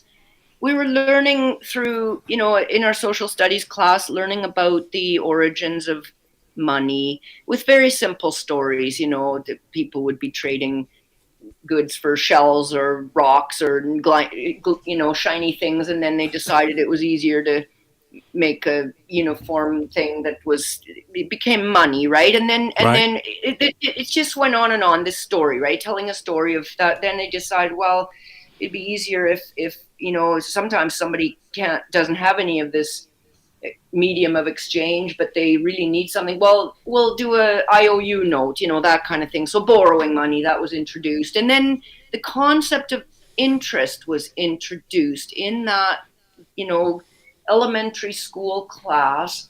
And I remember thinking, when they talked about interest and how it worked, at the end of that, I thought, I don't know. I do not understand how this can ever be equaled out. Like, it can never come, the loans, if there's interest on them, can never actually, it will never equal zero again. It will never come back to equilibrium where nobody owes anything, and it doesn't add up. That's the basic essential thing, as my little tiny brain.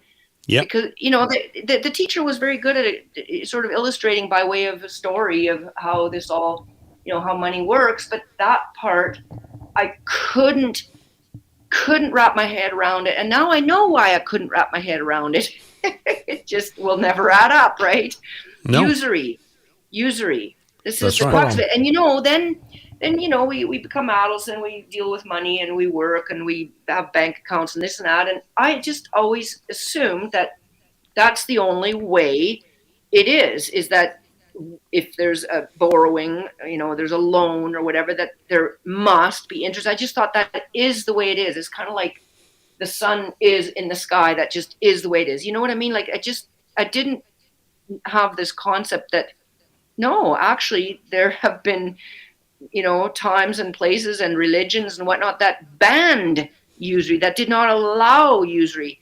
That concept, I wasn't familiar with that. They didn't teach us that in school, but anyway, that whole thing about usury, this is something that I wonder how much of the population, the general population, normies, let's say, people who haven't really opened their eyes to all the layers of lies that we've been told about everything. Mm-hmm. I wonder how many people actually are aware of that usury is actually not necessary, and it's actually very bad, and it has been outlawed in many times in many places. What do you think? Do you think that people have a vague understanding of that even? I think we should ask Eric, not because Eric responds for... What do you think, Eric? Do you think they have a clue? Well, not at all. I was talking to a fella on a market stall a couple of weeks ago, and he thought I was a rampant socialist when I mentioned it. Yeah. And he said, so I said, no. I said, and he just couldn't get it. I said, they borrow money and you try and pay it back, but they keep increasing the interest rate all the time. So you're a slave to that system. Oh, so you've explained it all to me. I don't need to know anymore. I said, no, hang on. You haven't grasped it. Did he say that? And he said, yeah. So quick, I said, let's shut this conversation down, was running through his head. Yeah, gotcha. So I said, he said, so you're saying that we own the bank and the money comes to us? I said, yeah. Oh, that's socialism. I said, no, it isn't. It isn't. I said, what happens? So you're in favour of the wealth of this country being owned by less than 1%, and it's just drained away from us. Where if the wealth of the country came to us, what could happen is what happened in Libya, where, oh yeah, but that Gaddafi bloke, he was evil. I saw that on BBC News. They said he was evil. I thought, oh, I'll give up. And that was his way he was coming from. He didn't understand, and everything you said he would be against because it's alien to his way of thinking. And I tried my hardest to get it over to him, but he just didn't get it. I said, imagine I was a bank. You borrow money off of me. So I give you a loan. And then when you come back to pay that loan back, I say, oh no, there's compound interest on that. You borrowed $100. I want $150 now. You pay back the $150. Say no, it's $200 now, and it just keeps on inflating all the time. So you're a complete. So he looked at me. And he went, "Well, they wouldn't get away with that, would they?" I said, "They do get away with it. That's what happens. So look, when you buy a mortgage, get a mortgage." I just gave up in the end. I literally gave up, And I've found that is most of the people, you try and explain usury to them, they haven't got the foggiest idea. And that's how I they've got think away. it's just. I think it's emotionally crushing. That's what I think's going on with people. I do. I'm trying to see it from their point of view. He's probably pretty smart as a market trader, right? Knows his stuff, can do with all that because it makes sense. It's got logic. He sees things. He puts hours in. He does this. He sells whatever he's selling and all that kind of stuff. This bit. Oh, yeah, he's very good This at bit. that, but It basically undermines practically everybody's worldview. That's what you're doing. Yeah. You're saying, hello, you're thick. That's the subtext. What? Yeah, you're thick. Sorry. It's not even your fault. But when it comes to this topic, we're not even blaming you. You actually are in a condition of 100% stupidity. I'm sorry about that. Yeah. I'm not trying to insult you. This is how I got. It's literally, technically, the case. Would you like not to be? The thing is that the invite to not be throws you then into a space with people like us. well, I walked away and he thought I was Although I some quite lefty like us. weirdo. Yeah. Because I dropped a clang and I said, well, you imagine the wealth of the country comes to us instead of a minority. Oh, yeah, but that's socialism, isn't it? I thought, oh, my God, fathers. Wow. I just, yeah. Yeah. So I said, so you're in favour of your hard-earned money being frittered away by less than 1% of the population? Well, Might as well that's be. what always, and he was just going, and I was just going around in ever decreasing circles. I just got nowhere with him. And this is what I found. I've spoken to other people about it. And they just, I spoke to another chap, and I said, look, and this was sometime early, a couple of years ago. And he said, yeah, but if you get a loan, you've got to pay back the interest, haven't you? I said, yeah, but usually you never pay back the interest because it keeps inflating all the time. He still couldn't get it. It's simple. It's so simple. You're just making money out of money. It's criminal. That's basically what it is. And then here's the thing: when in the big picture, when they say, "Oh well, this or that country is in debt," but oh well, China will cover that debt, or some other country will cover that debt, or whatever, and then you say, "Well, wait a minute." Where does that come from? And how can they ever pay that back to that country? How can it ever add up? It can never add up. So then how do they solve the problem? Well, they just print more money out of thin air, right? That's the part that's how they make it add up. Well, this is basically what World War II was about. It's about usury. Germany could not be allowed to get away with abolishing usury in 1933. Full stop, end of. That's what it was. That's what it's really about. Leaders from all over the world praised Germany, went to visit the great leader there and see how did he do this economic miracle? Because, Germany came up out of the depths of terrible, terrible time, poverty and many people committing suicide because it was just so terrible after World War I. 10,000 a week, Monica, in 1931. Wow. Oh my Really? goodness. 10,000. Oh, that's horrendous. 10,000 women a week were committing suicide in Germany in 1931. Yeah. See, I didn't know those statistics. I knew that many were doing it. That's unreal. Yeah. Oh, that's Wow. I really fit that is, and it's all over economics, all over. But what happened in Germany? They actually copied what Abraham Lincoln had done, and Abraham Lincoln introduced the greenback, and that's how the North could afford in the American Civil War, the war, because the North was bankrupt, and that's why they wanted money from the South. Yeah, although I have to tell you, Eric, I'm highly suspicious of Abraham Lincoln. Oh, I can't stand the bastard. I don't view him in a positive light. If you think about it as well, if you think about even, say, the founding of America, what was it about? It was about the pursuit of religious freedom to get away from the king, but also to get away from the king's taxes, right? You can probably see this as a line in all conflicts, is that an aggressive cartel always seeks to extract more from the people than they have available because they're like that. We don't have to go into the whole psychology of it. There's probably a billion reasons. They've learnt these tricks, going all the way back to Babylon. And it's the surest way to literally destroy any civilization. You allow people to run commercial finance services on these lines, and it will literally chew anything up. It just chews it up. It's a disease. It's a virus. It's literally a cancer. It absorbs good value produced by hard work, by people's sweat of the brow, and it goes into the hands of exchanges where it's moved around and it's used as a weapon to actually enslave them even further. So that drive by the people of these islands 500 years ago to get away from here and get over to the new land, to America, was in a way that they were actually seceding, to use that word, because we talk about secession, right? They were seceding from England.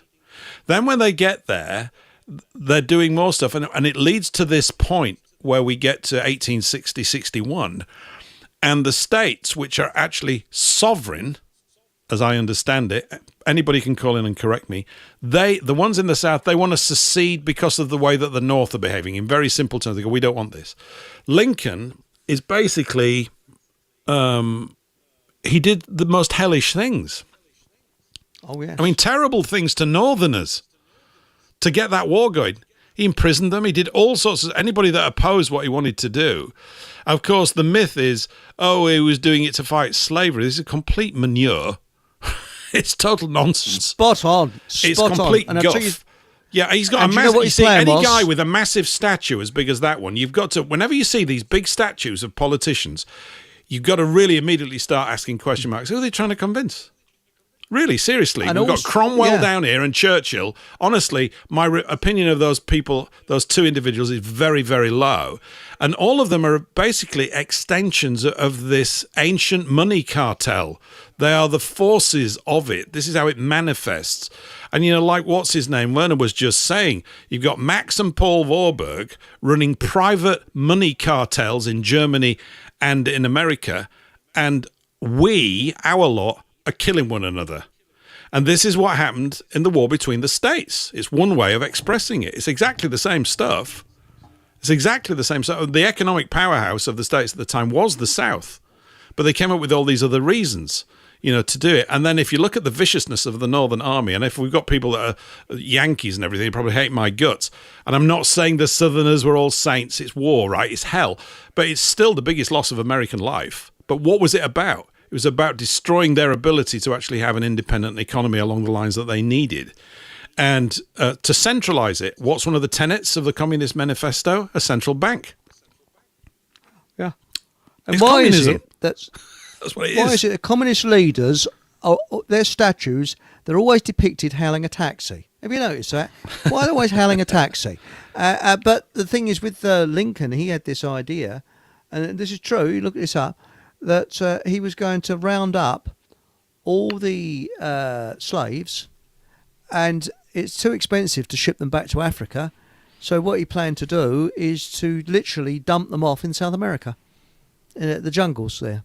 And that was his plan, and he got assassinated before he could carry it out. But that is true. It does get muddled. I understand. I mean, just think of the death toll that would have happened. Just think of how many people, how many poor souls would have been killed because of that policy. It's good to stand back and look at it from a timeline point of view. 1776, the US purportedly gets its independence from England, right? Because they didn't want to pay the king's taxes. This theme's always through everything. It's a mere, 70-odd years later? It's not long. 1860. It's very, very short. 80 years, something like that.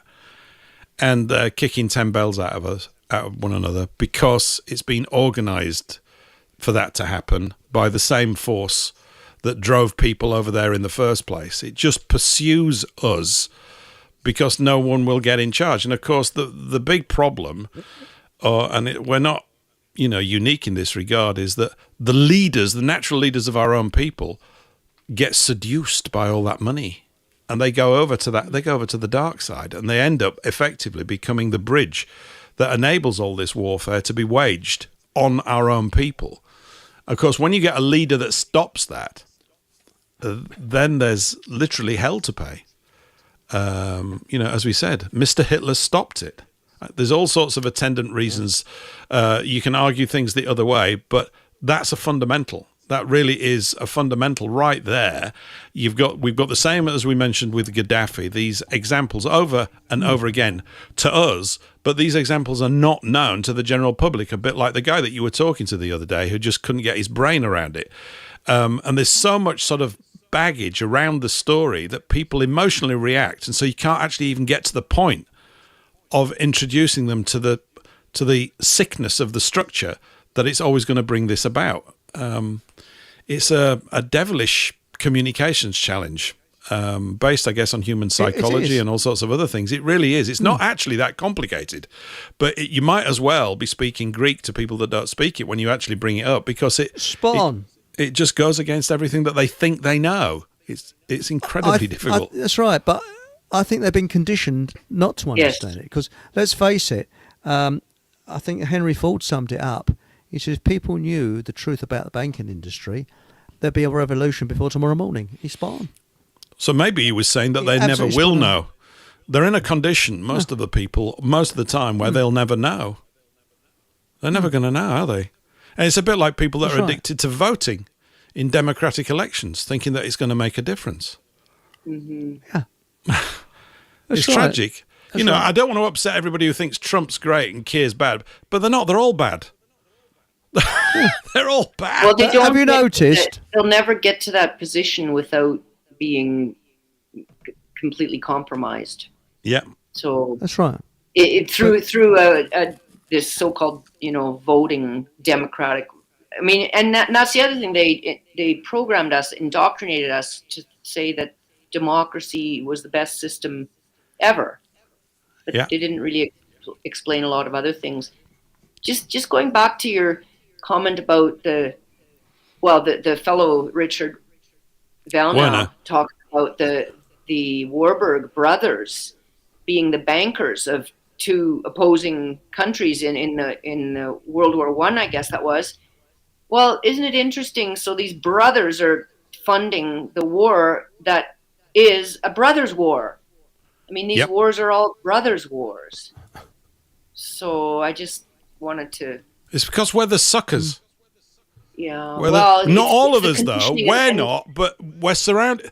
It's a most awful situation. It's enough... What's that phrase I read somewhere? I've said it out before. It's enough to make you weep tears of blood. Yes. The situation. It really is. It's the most frustrating. And that's why I have to go for walks, because I just hit this brick going, how do I get Bob Smith, the greengrocer, to get this fast? You've got to get it, Bob. Because actually our survival is dependent on the great bulk of our own people getting this. And there have been periods in history when they have. And there's, everybody says, well, we've got all this technology to improve the economy. It can't, because the economy is designed arse about tit on purpose. It's designed to harm you and to keep you. Basically, you just get into a more sophisticated central bank digital currency control system than the one we've had before. They were controlling you through paper. They just love it controlling it electronically. But it's not going to actually yield up any bounty in the right proportion. And it's created a sort of an insane type of behavior amongst all of us. I was even thinking about this. Well, I'm going to set up a business because I make loads of money and then I can buy a Mercedes, just for want of a better example, right? That's nuts when you think about it. It's nuts. You go, well, how many people want a Mercedes? Well, we need 50,000. Well, to get them made then. You can all have one. We made them.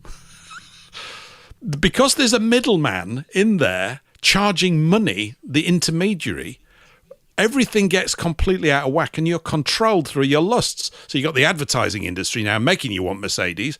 And, I'm not advertising Mercedes per se, but they are noted as being a particularly well-engineered car, or used to be. I'm assuming that still holds true. And people get all panicky about the car market. And now we're going to solve automotive industry by introducing electric cars. No, you're not. None of the things that they say are solutions at all. They're just an extension of the same dirty game. That's all. It's got more bells and whistles now, and it just looks fantastic, and all this, that, and the other. And even this AI thing, putting all these coders out of work. This is a panic. Well, under the current system, it is, because these people don't know how they're going to earn a living. Why should they worry about it? They should just get a living. Now you say, oh, well, you're talking about universal basic income. Well, there should, I don't know about that, but there should be a universal basic share in the fundamentals of your nation's wealth. And let's look at what Gaddafi did. Gaddafi did that. He said, look, we've got these resources, we've got this oil, we've got this stuff, I'm getting all these revenues coming in. You're my people. I'm supposed to organise the country as best I can. One of the ways I'm going to do it is when you get married and you get a mortgage for a house, you don't pay any interest on it. Not only that, we'll give you 10 grand to get you started. Oh, and you can have a car. And if you go and study in foreign places to learn stuff, to bring your knowledge base and contribute back to the country, you'll get that education for free. We'll pay for it because you're going to come back a more contributive person back to your own people. I mean, these threads, I'm not saying that what I've said is perfect there, but isn't that the approach? Isn't that the approach that we're supposed to... The thinking's basically going to keep producing these problems because people aren't asking the right questions. They're just coming up with solutions to a problem that shouldn't even exist in the first place. It's like making a really crap game slightly less crap for the next 10 years, but it's still crap, I think. Have you ever known any time in your life when the country hasn't been in a financial crisis? I haven't. Mm-hmm. I haven't at all. It's always been in a financial crisis. You know, from the earliest time I can remember, there's a financial crisis. Oh, the budget. Oh, it's terrible. And you know, when you hear the budget, they're going to be putting. You'll be richer by say 40 cents. Oh, crumbs! Isn't that amazing? You know, and it's just. It's pathetic. It really is pathetic. I mean, we're talking. Anyway, about we're coming to the end of the hour. We're coming to the end of the hour, so we're gonna we're gonna play a song. Hold on to that thought, Eric, for beginning of hour 3. We'll just say goodbye to everybody that's listening to us on WBN 324. Thanks for your company for the last couple of hours. Hope you've learned a bit about pies and a few other bits and bobs. The pies are probably the most important thing so far, and all good. And polishing your shoes, so don't forget that. That's very important.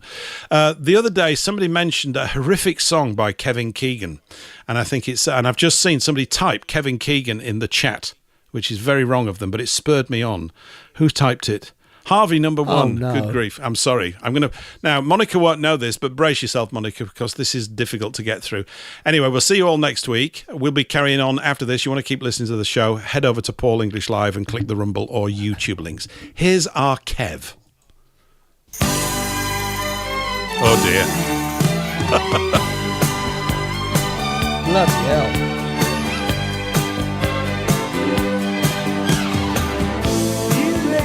Stranger, well, that's what time can do. Baby, you mean everything to me. Darling, there's no danger with all that we've been through, that anyone could love you more than me. I got news for you, babe. With all the things you do, babe, make me think how it used to be. And it looks like I'm falling all over again, head over heels in love with you. Yes, it looks like I'm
All right, everybody, you can unmute now.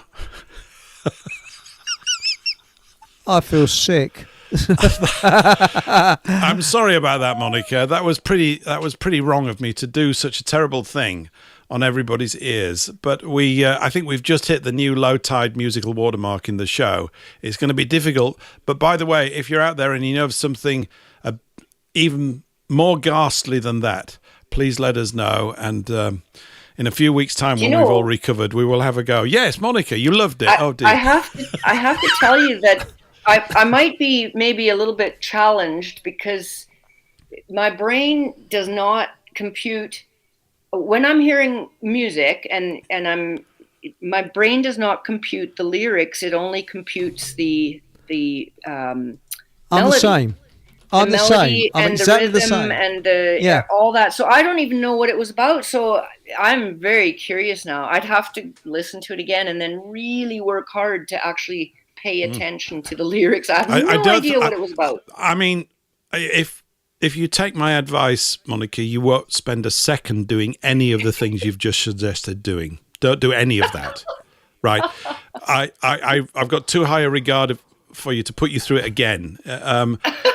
Maybe you have to tell us what it was about, because Eric and I both seem to be in the same boat here, and I bet you there's a few listeners too. But then maybe you don't want to, because I guess you were quite disgusted. Well, it's. I'll tell you what. I'm blaming the person that. I mean, it's just terrible. Somebody wrote Kevin Keegan in the thing, and I remember.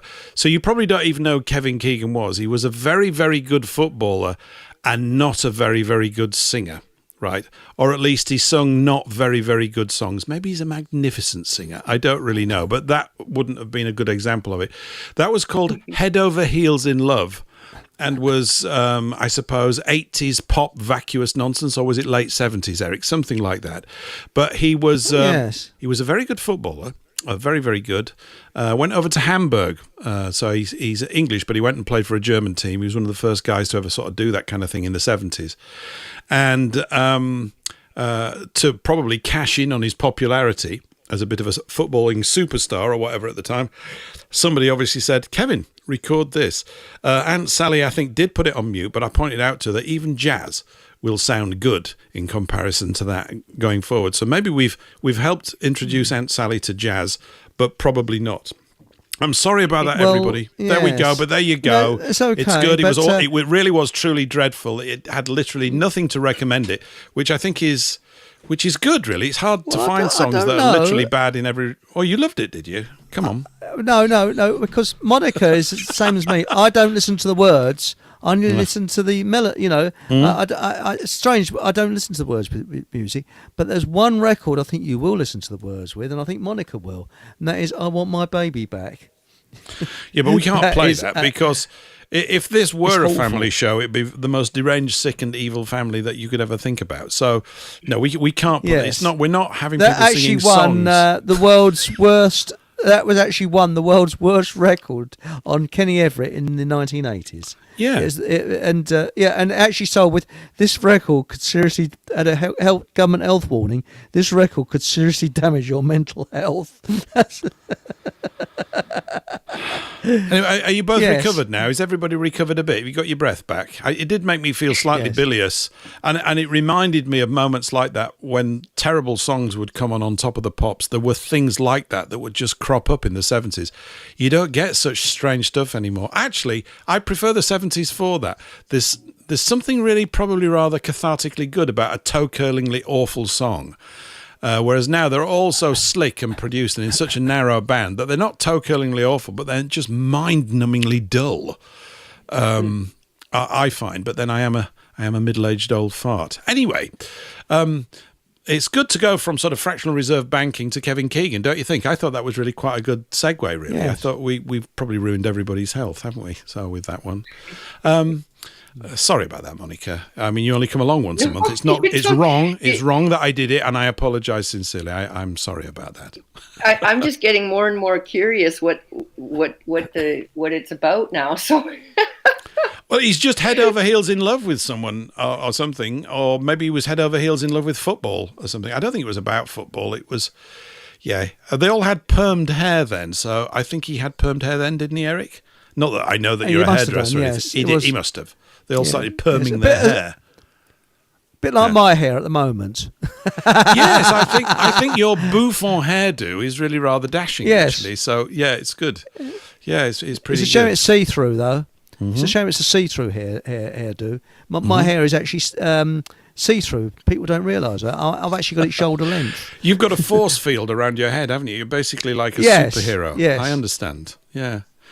Anyway, Monika, is there anything interesting going on in Canada right now that you should bring to our attention so that we can whinge about that, or that might be something positive or whatever? Anything?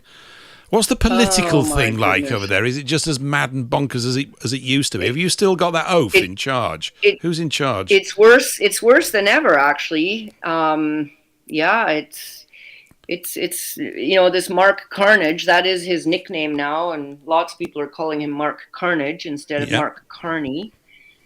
I mean, he is the one who in 2022 was advising the prime minister of the time, which was that Trudeau guy, Justin Trudeau, and he literally said at that time, and you'll remember that's when the truckers convoy had descended onto the capital city of the country, Ottawa, and they were there honking their horns and whatnot. So honking horns, I guess that's a very dangerous thing, right? Mm-hmm. Mark Carnage said, "It is time to end the sedition in Ottawa by enforcing the law and following the money." And that was the headline of a Globe and Mail article. And so it was Mark Carney's advice to come down hard on and to use violence. Like it was the police who used violence, not the truckers. It was a very, very peaceful, peaceful demonstration, peaceful,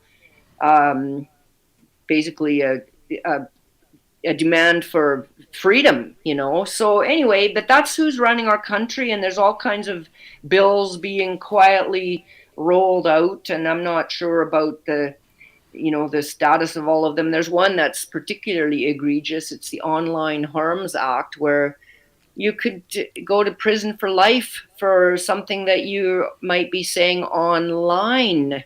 Mm-hmm. So, on the internet. So, yeah, we're very far down this road of Bolshevism 2.0, full blown. And it's interesting times we're living in. I must say, it's very interesting times. And I guess the other thing I would mention about what's going on in Canada is, and this is very, very important because it's it's tied to another giant lie, but they're conducting weather warfare against us with their, chemtrailing and their energy weapons and all that stuff. And then when they don't talk about summer anymore, it's only wildfire season.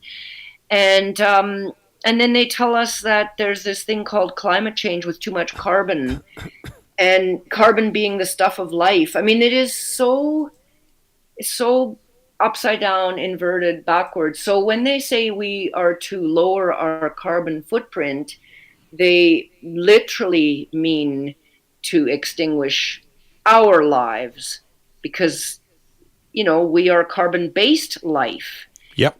Plants.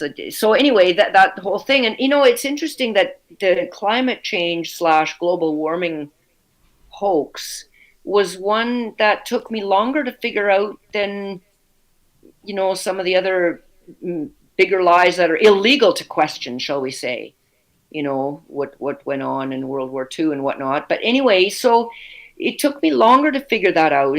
And why, I'm not sure. I guess I just really bought into this global warming myth, and I was involved in the Green Party. All those things, I guess, were factors in it, and I also thought, the things that are being suggested in terms of, lessening our impact, well, that resonated with me, but it was based on nonsense, and of course now we see what they are doing with it, and of course this is going to be used to implement the 15-minute cities everywhere, which they are rolling out as we speak. There are many cities already in that status, and it's all about control and surveillance. Those are the things that, and then, you were talking about the digital banking and all that and the whole banking system. And that's all about, it's all tied together. So this is not just, some side issue or, okay, it's an important issue, but it's not what we're talking about today. I mean, if the main theme today is the banking system and then, I've kind of rolled it around to the weather warfare and the 15-minute cities, and that's about control and surveillance. And so the CBDC, is that what it's called? Central Bank Digital Currency. That's all about control of our every move. I mean, and then back to this truckers convoy that I mentioned when I started talking here about Mark Carnage, and that he was the advisor back in 22 when they when they came down with violence against these peaceful protesters.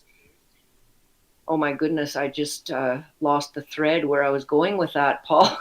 That's all right. Bouncy castles. Yeah, hey, but hi, Patrick. Welcome to the show. Hi, Patrick. Yeah, Hello, Patrick. Maybe Patrick can fill in for me the rest there. Yeah, they had bouncy it had to do with the castles, digital. even for little children. And they'd shut down people's bank accounts and yes, that's it. That's where I was going. Thank you. You did beautifully. You filled in where I was going with that. They shut down people's bank accounts. So with digital currency, that's exactly the type of control they'll have in times 10 or times 100 or times 1,000. Yeah, go ahead. But at least we'll all be very safe. I mean, they're really trying to protect us, aren't they? That's the key thing. Indeed. Yeah. Indeed. Back to the packaging, right? Package everything nicely. Of course. Well, you look at what. Sorry, Patrick. Yeah. Oh, Mark. Well, you look at what they're doing in Gaza, and they'll do it if they're willing to do it there. They're willing to do it here, and it's proven. Like what happened in Ottawa, they brought in people they had United Nations airplanes fly in with all sorts of police forces that didn't even speak English or French, came in as hired thugs. And went in, they were beating on the protesters to clear them out, to kettle them in, get them surrounded. And it's the same old story, though. If you look at the history of this country and how they had the Indian Wars at a certain point in the 1600s and the 1700s, there were similar things going on. It's the same old scheme, just in a new context with the technology that we have now. It's a lot easier to go after things like bank accounts because they're all online. But there are other ways around it too, because that was kind of a blessing in disguise, because you had people raising money with Bitcoin and that sort of thing to get them to the truckers to get fuel for them. And people going around handing it out to truckers, handing money out. So there might be one bad side, but there's another one to counteract it. So that's what we need to look at, the positive side too, as well as the negative. But yeah, I agree. Mark Carney isn't a very good politician in that regard. The Bank of England chair, and then he was president.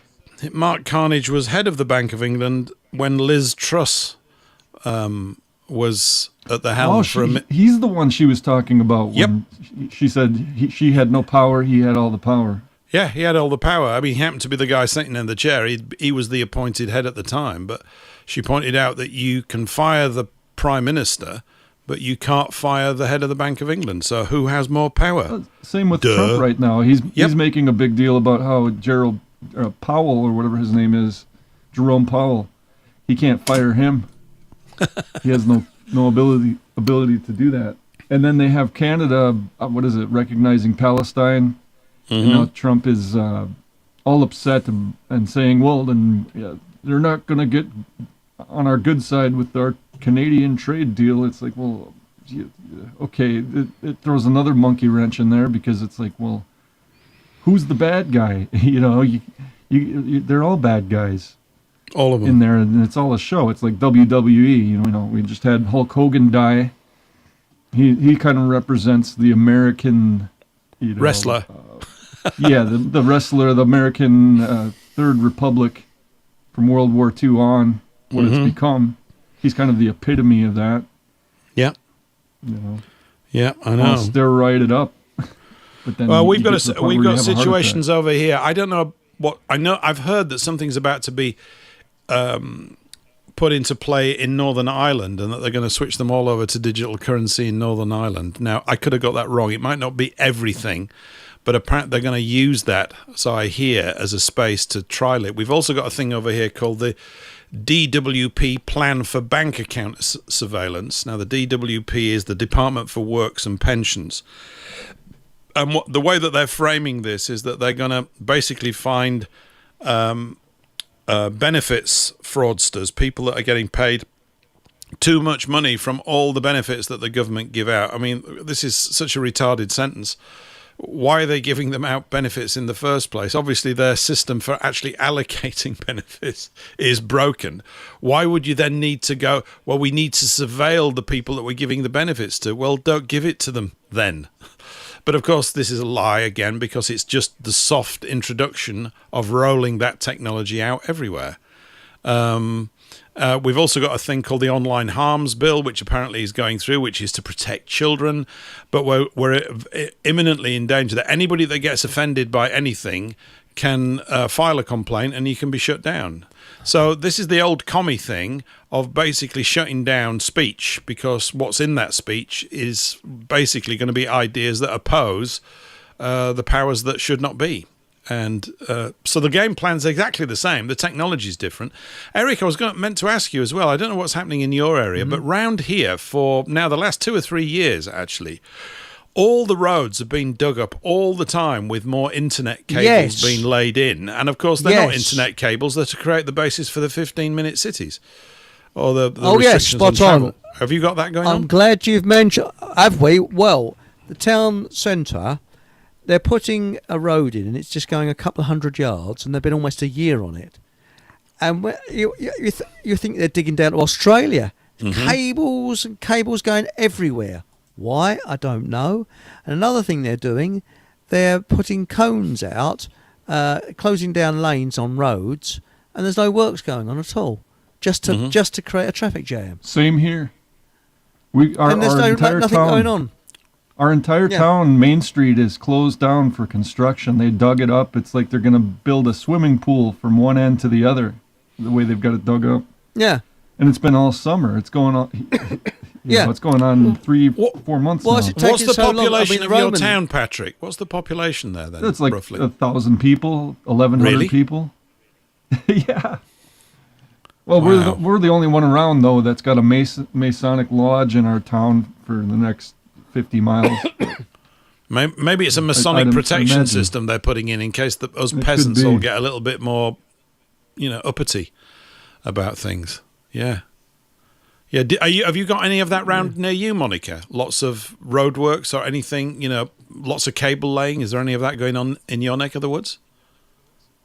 Well, I'm in a really, really, really small village. I'm actually outside of the village, and I haven't noticed our village streets being dug up. And I haven't really been anywhere lately, but Jasper is kind of an interesting thing. I don't know if they burnt down a third of the town, and I really, many people are very, very suspicious of what actually happened there. Why the 1/3 of the town that did burn down happened to be the low density housing area, and a month before that fire, there was a meeting in Ottawa that one of the Jasper town councillors attended, and he came back all enthusiastic about all the stuff he learned, and that Canada had an obligation to make so and so many million new homes by the year 2030 or whatever it was, and Jasper, little town of Jasper, has the obligation to make 200 new homes. Now Jasper is in a national park, and the town boundaries are firmly legislated in place. You don't really have a place to expand into, and it's full. So where are you going to put those 200 new homes? And then that part of town. Oh, he also said low density housing is a bad word, for future. And why is it all these new houses are needed in Canada? Well, Mark Carney, that same guy, the Carnage guy, what did they call it? There's a name for it. I forgot the name for it, but the plan is to have 100 million people in Canada by the year 2030. 2100, not 2030, sorry. Right. So 75 years from now, 100 million. Now, currently, apparently we're around 40 maybe 41 million or something. That's pretty drastic Yes. population increase. And now it's not from our really beautifully high birth rate among the, European stock people. Are you kidding me? The fertility rate is way down, but that would be from all these newcomers, right? The newcomers coming from East India, coming from China, coming from everywhere else, The right? new Indians. Everywhere but Europe. Not too many immigrants from Europe. There's a few. Sometimes you hear European accents from these new people, but that's the minority. So anyway, all these new houses have to be built, and so places like Jasper. The other thing, I'll just tell you, I was there. It's almost a year ago by now, and it's not that far from where I live, but I haven't been back since it was in September last year, and the fire occurred just over a year ago. It was at July 24th, 2024, and I was there in September, and that's when there were all these white vans there that had cleaning crews, because the insurance would pay for people whose homes did not burn down. They would get these deep cleaning done. And I'm telling you, these people that were sort of loitering on the streets in front of the places, I don't know if they were all on coffee break at the same time, but it seems that as I was wandering through town, they were all just kind of on the sidewalk. They weren't really working very hard, and they were right off the boat from who knows where, from Africa, from wherever else. I don't think they spoke English. They were certainly not like, familiar looking people at all. And yet there were a lot of Jasperites who were desperately in need of work because tourism was completely zero because the fire had happened and devastated the town. Now, why were all these other people being brought in? And then the homeowners, if they did get this deep cleaning done and the insurance company were paying for it, and then these foreigners were coming in, they might have had one white guy at the head of it, sort of the boss, telling the others what to do or whatever, but there were all these foreigners, and then the homeowners, the residents, had to be out of their homes and couldn't even sleep in their beds at night. They had to be out for the whole duration of the deep cleaning. And it could take a week, it was definitely a multi-day affair. So I just was asking all kinds of questions about what is going on here. What are they doing? What are they doing in these homes? I mean, the natural thing for me, I don't have any evidence of this and I really don't know. But I just started thinking, well, what are they planting in these homes? I don't know. Mm-hmm. I really don't know. It was very, very strange. And then the complexion of Jasper has radically changed, even before the fire, but now it's that much worse. And that part of town that burnt down, many of those people won't come back. Some will. They'll rebuild, but they will be building high-density housing there. And I mean, the people, that part of town, that was the established part of town, they were mostly of European stock, Caucasian race people, white people. That was mostly who was living in that area of town. And a lot of them were retired. And, many of those people, they're just not going to come back. So it's really, I mean, I kind of went on a different story here. You asked if they're digging up the streets here where I am. It's all interlinked, though. It's all interlinked. Yeah. We've got, it's a slightly different form in all of our nations, America, Canada, here in England and across Europe. But the same dynamic is at play. People are being brought here as part of this warfare that's being waged against us through civil agencies, supposedly, So the indigenous populations are being taxed and being ignored for housing. Everybody else is being given to. No one knows where all this money is coming from. But they don't need to know because the plan is to wipe us out. It's obvious. Yeah, that is the plan. And actually, you just brought something up that I want to comment. The money that goes to these newcomers, apparently they get, I don't have the figure in front of me, but the amount of money that a newcomer gets for a year, like the government will pay for a year's worth of living and all the expenses associated. It's more than, a lot of Canadians earn or get if they're even on social welfare or anything like that. It is an unbelievable unbelievable amount of money that they will get, and for nothing, for what? Like, just because they came into the country, and yeah, who's paying for that? And how do our we pay enemy for is that? paying for it, isn't it? Our enemy is paying for all this, obviously. Uh-huh. Yeah, the enemy is paying for this. All these agencies, whatever you want to call it, doesn't it? The money power is just... Yeah, but we're paying for it. Like, ultimately, I think that's what you mean, though. We ultimately, it's coming out of our pocket because it's the standard of our living is to be pushed down, and the resources taken from the people that built these nations and who are the rightful inheritors of them, the stewards of them, quite naturally under the laws of nature. And this is a completely artificial process. It's not, and so their talking heads are always saying, "Oh, this will be good for the local economy." No, it won't. What are you on about? That's right. No, it won't. Whose local economy? It's not mine. I'm not even part of it anymore. It's not good at all. I don't want it. And you will be called racist if you object to any of these people. I say, and you're a racist, and that's the most weaponized word there is. It really is. Yeah. Although we are laughing about that over here now. I'm Monika. glad. I'm telling super you. happy to hear that. I'm a racist? Really? I'm so upset. Hang on, I've got to get some more Kleenex tissues because I'm going to cry about it all night. No, he called me a racist. I beg to differ, though, about that. Racist is kind of not the real hot-button word that you could be called. I would say anti-Semitic is more the one that is the real hot-button one. Interesting perception that you have, because I'm having the feeling that anti-Semite is losing its power. It is. It's all the liberals are getting called it now that are against what's happening in Gaza with this mass starvation. You got people that wouldn't be called far right at all. They have to call them far left or whatever. It's just the moderate liberals that are getting called this, and it's funny to see what their reactions are. You look on Twitter and you see it, and it's just... Don't you? I think it's a good point, that, Patrick, and I think it reminds me of that classic clip, which I suspect everybody is reasonably familiar with.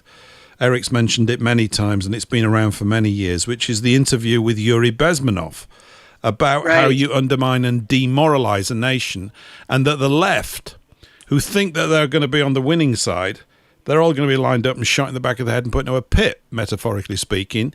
They don't get it because they literally are useful idiots. They've bound themselves in with an ideology that they don't even understand, and they're so terrified. Everybody's a racist. We've got it over here. I mean, it is...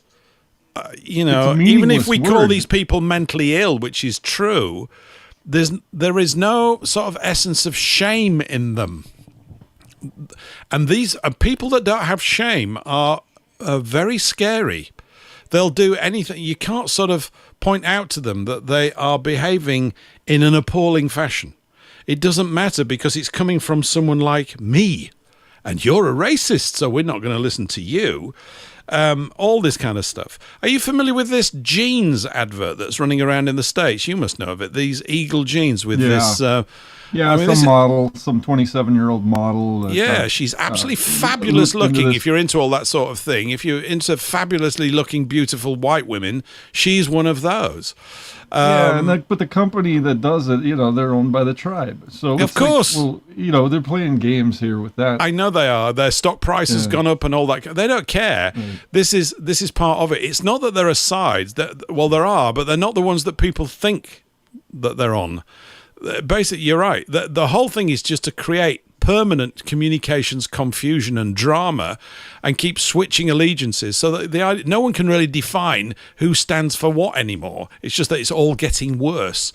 And people sort of pop up and sort of start saying, oh, well, we're going to do this. Oh, yeah, that'll be better. We're going to do that. Oh, you can't do that because you're a racist. And the whole thing's a complete mess. That's where we have to stand. We have to stand on moral principles. If we lose our moral principles, we have nothing. Mm-hmm. Everything collapses underneath us, because if we don't have righteousness and justice on our side, our argument means absolutely nothing.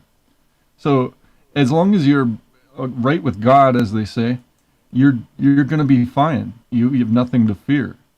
And that's what they don't like. They want people to forget that God is on their side.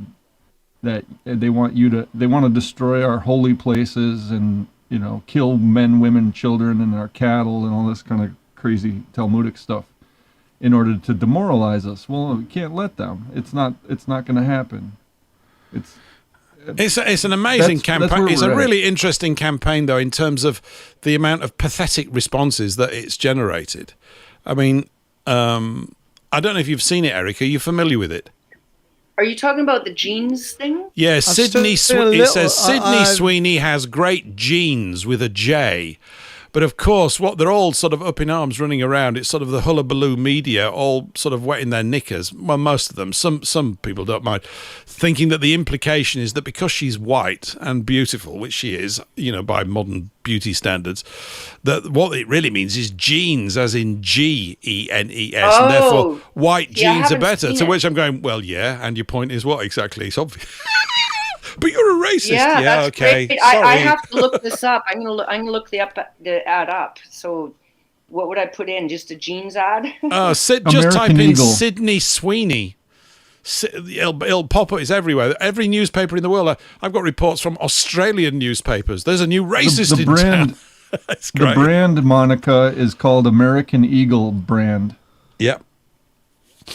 Look up the CEOs of it though. And you'll see that it's not organic. I knew it would be. I didn't even bother looking it up, Patrick. I went, I know what's going on here. Yeah, they're happy to make money out of anything, right? It doesn't matter. They don't care. Well, yeah. What was the famous saying? Even bad publicity is good publicity. That's right.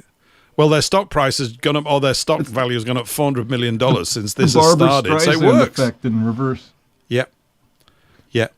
And I'm reminded, about that thing about making money out of every situation. There was a fact that Dennis Wise came across with regards to Germany in the early 30s, where, what's his name? Samuel Untermeyer, through a hissy fit, got really, really cross because he found out that loads of Jewish investment firms on Wall Street were investing in National Socialist Germany because the returns were so good, because the Germans were a reliable people for producing good products.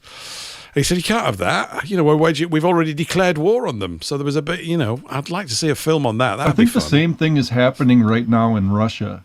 I bet you there's just places getting bought up like you wouldn't believe. Because it doesn't make any sense to have these sanctions that they're putting in place, and they're going even harder this past week, where you have this railroad network that's being built from China to Europe.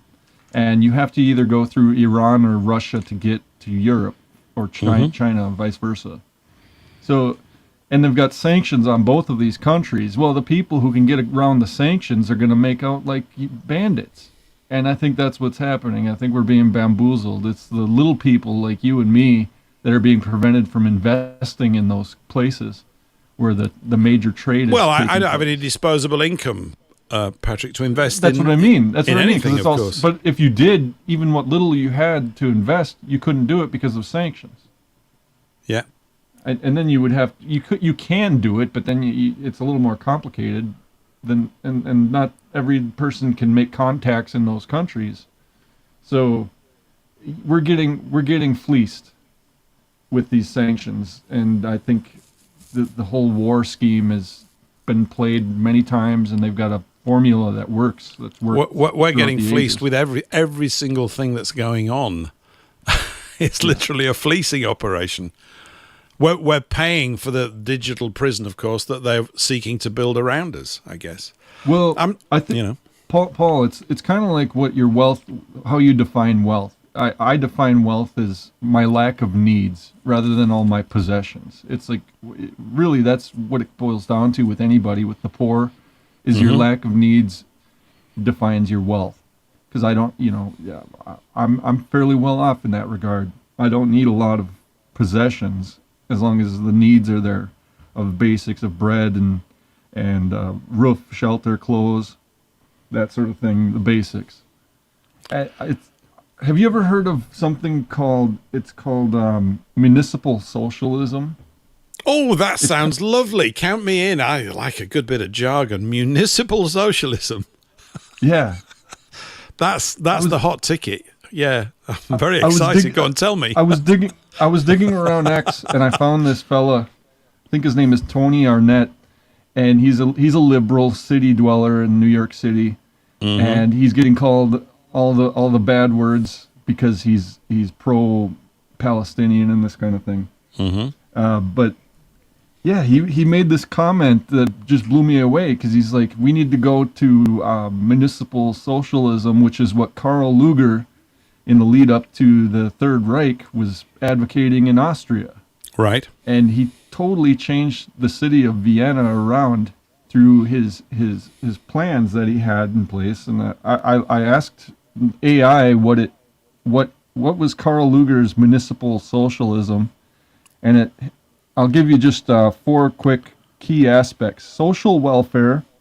Lueger introduced numerous social welfare institutions, including free lunches for poor children and the creation of public works.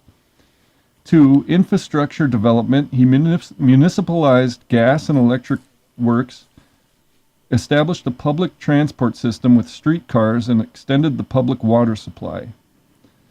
3, economic policies. Lueger set up special municipal banks to combat private Jewish banks and used long-term domestic and foreign debt to finance his ambitious public ventures. And then the 4 is the political ideology. Lueger was the leader of the anti-Semitic and anti-liberal party, which later became the Christian Socialists. His political ideal was German Slav Magyar state under the Habsburg dynasty, which you know where that went after he died in 1910. They killed Franz Ferdinand. A federal in plan, Catholic in religion, with the industrial and economic advancement of all the people. He served as mayor of Vienna from 1897 until his death in 1910. So right. Quite a guy when you look at what he did. Well, it's quite a guy as well when you size. consider that very few people, apart from you, ever mention him or really talk about him, including myself. I'm reasonably ignorant about him. But and those were extremely difficult, trying times at that period of history around there, weren't they? Obviously, because it was part of that run-up to World War I, as you mentioned. I don't like I don't like all these phrases like municipal socialism, and then what have we got at the moment? No, I don't. I don't think you use I don't that. I know. It's applied to people. What's the other junk thing that's been floating around the last time? Oh, communitarianism. There's that old stuff. It's all these isms. It's always if it's an ism, it's generally some blokes have concocted it. Let's come up with a better plan for managing things. But obviously, what it seems to me one of the ingredients that's missing is a process for creating better people. I sound like a eugenicist. I didn't mean it necessarily physically, but I mean in terms of just basic education about these important things, which of course is absent in a huge number of our own people, and it makes the system obviously unworkable. You can't. What was the thing that they said with? When they formed the Constitution, it's for a moral people, isn't it? The whole thing has got if you haven't got a moral people, there's no point coming up with some kind of a system of civilized behavior and a code for it if it requires moral people to observe it and apply it. If they don't exist, you're designing things that won't work. I mean, this conundrum about how we manage our affairs is... And it does appear to be a conundrum, is everywhere, but it's because we're obviously looking in the wrong directions, or are trained to look in the wrong directions all the time to come up with solutions for problems that are only they actually tend to make it worse. There's no social progress outside of the moral order. No, there isn't really. Because you can't. If you're going to say, well, everybody can kill everybody else, there's going to be disorder, and you're never going to have harmony and peace in that society. If one person's allowed to kill another person without, facing trial, then exactly. If you don't have a moral people, things like free speech don't mean much, and you see the free speech gets wasted on these terms where people think they can swear. I notice a lot of people, even our president, can swear using the F-bomb in public. We've never had that in our history. A president that just feels he can swear like that. And that just is an indication of our decline, and the potency of our language has declined as a consequence. Where words become meaningless, you don't trust people anymore because their word, you can't take them for it. You can't. Their contracts are null because they're just gonna, you loan them money, they're not gonna pay you back, kind of deal. And the usury is another thing. Like you were talking about usury. That was a given for millennia. You didn't charge people interest on a loan that you paid them. It was scripture said that when you loan someone money, it's charity. It's not profit making.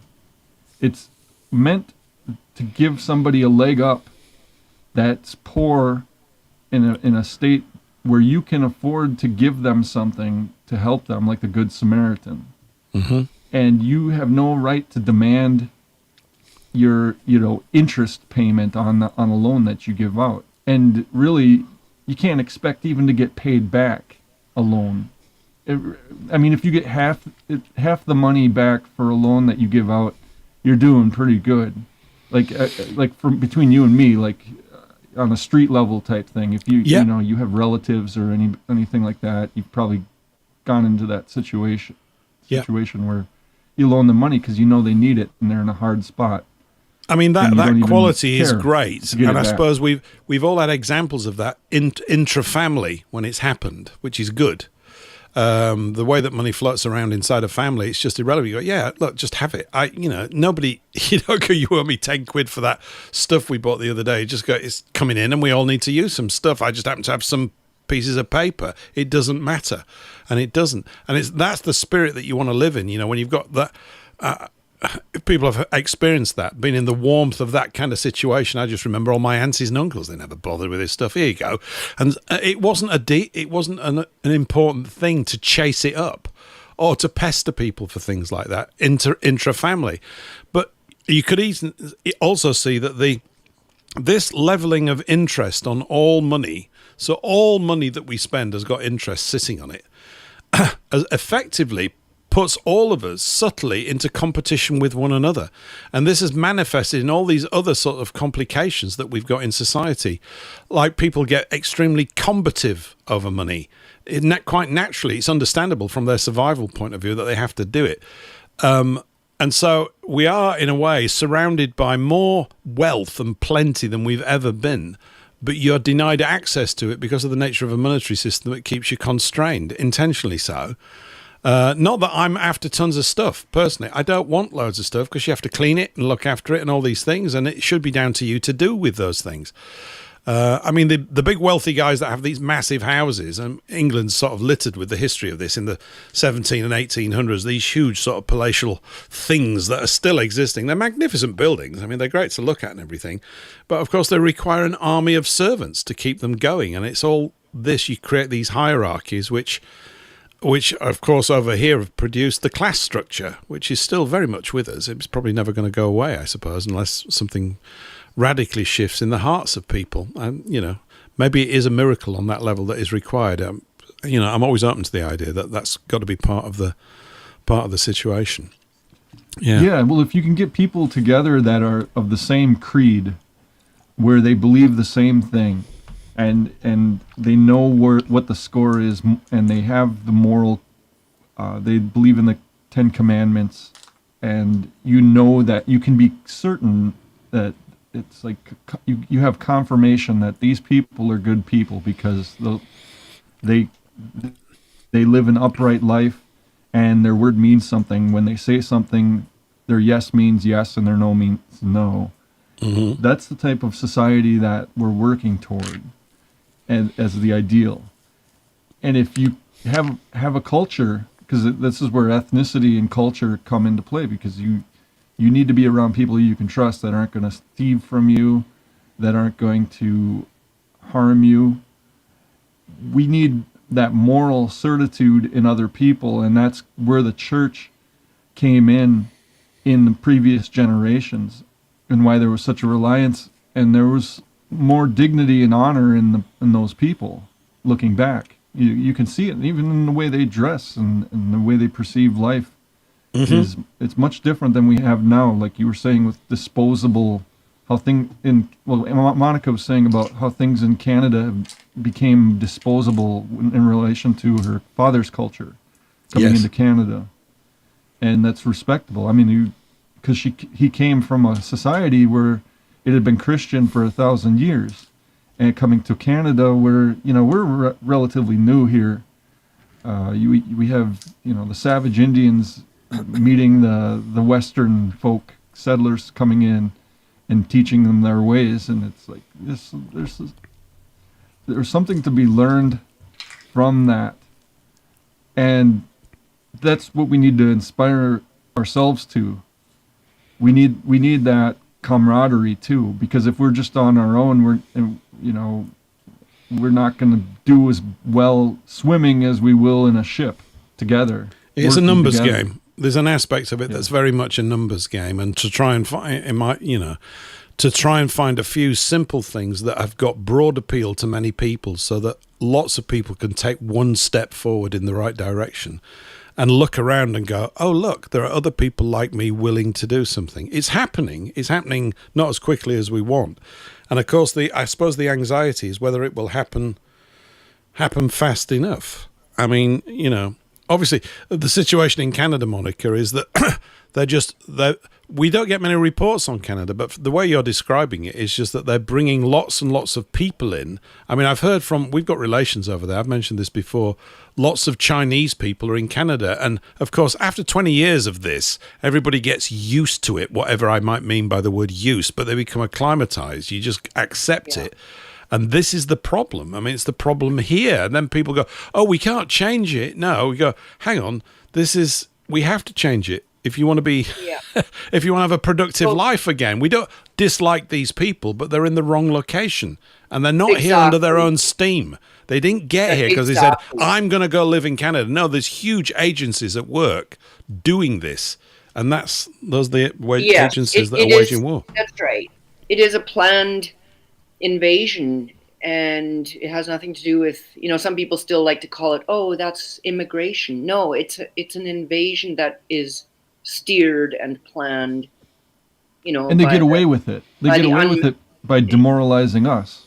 Well, and that's why I said earlier that racist has been, maybe it's changing, but it has been the most weaponized word. It really, really was. It really was, and I think it still is in Canada anyway.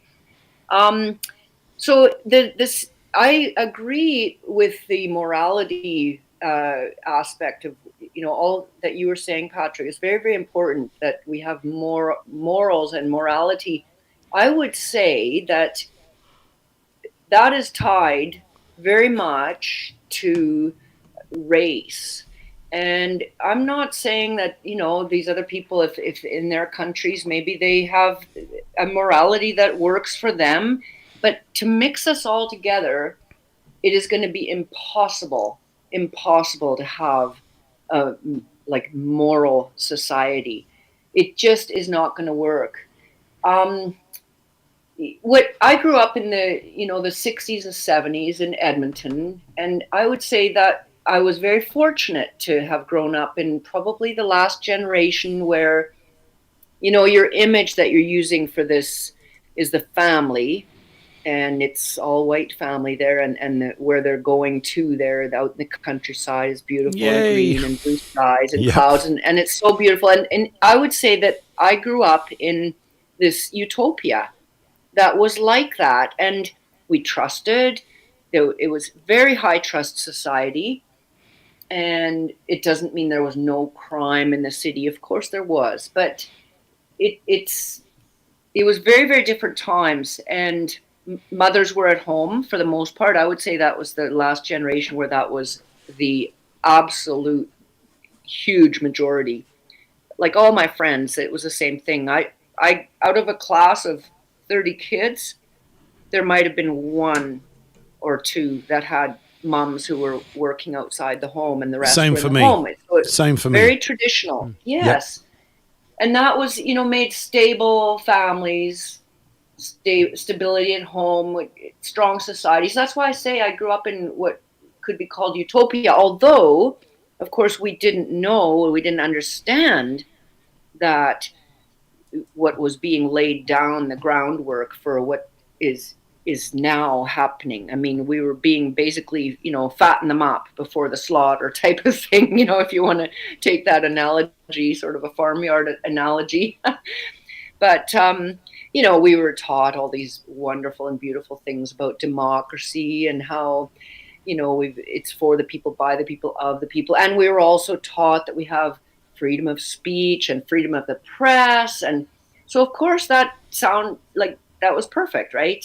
So that we trusted everything they were teaching us and telling us, because if we have freedom of speech and we have freedom of the press, that means that if somebody dares to tell us a lie, well, the others will put them in their place because we have freedom of the press, so they will do their due diligence, and it will be a self-correcting system type of thing because you have the freedom of the press. But we didn't realize that didn't really exist because they were already lying to us about what happened in World War II. And I mean, the things we were learning in school, and we were talking about Hitler earlier. So, I mean, we learned in school that he was the most evil man that ever walked the face of the earth basically. And, we believed all that. We really believed it. And it was such a deep conditioning. Yep, we had the same thing. Absolutely. Yeah. So where was I going with this? It's the racial thing. That's where I wanted to go with this. There is no way it is just not going to work. It does not work. It has never worked. That is the destruction of any culture, any society, is to mix everybody up together. And that is exactly why our enemy, the unmentionables, are doing this. It is orchestrated, it is planned, it is funded, and it is for our destruction. And that is where we need to go is into this topic, So how do we stop it? That's what I'd like to, how do we stop it? How do we stop this from happening? I guess it maybe it's a matter of finding out where the big opportunity is, where we could make a bigger mark. I mean, last week we were talking about flags over here. We've got these 39 counties, and to restore local culture or a connection with it. I was talking to someone about it the other day, and somebody recently had tried to put up a Union Jack somewhere and had received a complaint, and the police had visited them for flying a Union Jack here in England, right? And this stuff will happen. And it's because there's this huge swathe of people, which we currently call the left or the woke lot, who appear to me currently to be almost unreachable with any of these communications. They can't stay in them without hysterically reacting, because the conditioning is very, very deep with them. Many of them, of course, come out of universities over the last 10 or 15 years. They've had their head full of the most stupid guff. They don't know how anything works, but they know that the white man's responsible for all the troubles in the world, which of course begs the question, if that's the case, why are you all coming here to live with us? But of course, they're not. Exactly. They're not coming here to live with us. They're being brought here to inadvertently, while everybody's unconscious and can't work it out, chew the situation down. And it's like, I've used this little term here, which is me being slightly mealy-mouthed, of being a locationist. It's not that we have the energy to hate other people. We don't. But the situation is becoming hateable because there's huge numbers of people are in the wrong location. It's literally wrong. It's wrong from history, ancient history, from cultural values, from reflections in how the landscape looks and how you fit in. It's extremely delicate, subtle, and rich when it's right. And it's being wrecked and replaced by a plastic world with crap buildings, which we're always banging on about.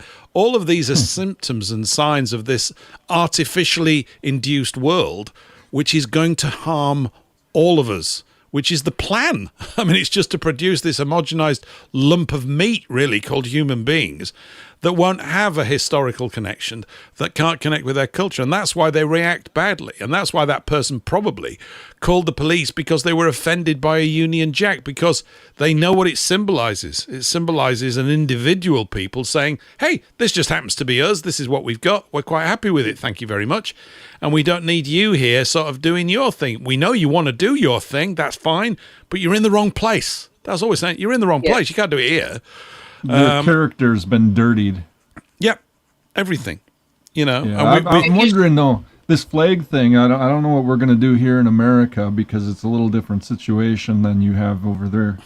I don't even know where we'd begin, to be honest. Well, you have to start creating some new state flags. Or you've got 3,500 counties. There you go. You got a big flag business to build, Patrick. It needs to be just. I'm serious. I mean, you got to do something. I mean, I know that we think of America as either flying the stars and stripes or the Southern flag, and the Southern flag's better, of course. But I'm just stirring it. It's not about all that kind of stuff. We know that the U.S. flag is basically the Freemasons on steroids. I mean, that's what all those stars. Well, I think on the county level, even they got that much control. And we've even got talk here of a Muslim political party being formed. They'll allow it. And like I've said here before, these people, the good ones and the not so good ones, and there's some really bad ones as well. Everybody knows about that here. Well, don't you have I have no Yiddish idea why they've got the police force vote. and Nobody ambulance asked service? me. I mean, I'm pathetic when I say that. I do understand it. But Wasn't this Jez willingness, if Turner- we accommodate them, it'll all work out. No, that's actually the worst thing you could possibly do. You're robbing them and us of our distinctive differences. Whatever my moral judgments about their behavior are, I don't want to spend any time even voicing them. I want to actually spend time with my own people doing the right sort of thing. But, if they form a Muslim party, they're just looking at how bovine and accepting the people are. And they go, we can push this one now. And they'll all be in arms, and we'll get our politicians to say, he didn't mean this, and he didn't mean that for a year, 2 years, 3 years. And then it'll be in place. And this is how it keeps on creeping in. And no one can sort of, I daren't speak out because it's so rude. It's so rude. Anyway, look, there we go. It's a good job I've got a timer on this. Otherwise, we'd just talk forever, which we're going to do anyway. Monika, it's been great having you back again. A slightly different sort of show, but we've touched on some good things. Next time, let's talk about women and race. Full on. We'll really plow into All right. It's been great having you here. It's wonderful. It's been my pleasure. Thank you for having me on. Thank you. Love having you on. Yeah, thank you, Monika. Thanks, Monika. Thank you. Love having you on, Monika. Always good to get a little bit of insight into what's going on in Canada. It's just pretty much the same as what's going on here, but with a different flavour. We'll be back again same time next week, everyone. Till then, stay safe, get happy, and think about flags, whatever I might mean by that. And we got to bind together. I think that's the first thing. And then get ready for lots of verbal abuse heading your way, you racist scumbags, you lot. So it's okay. I'll stand by you. And we got to get stuck in. Wonderful. Okay. We'll see you all next week. Bye for now, everyone. Bye-bye.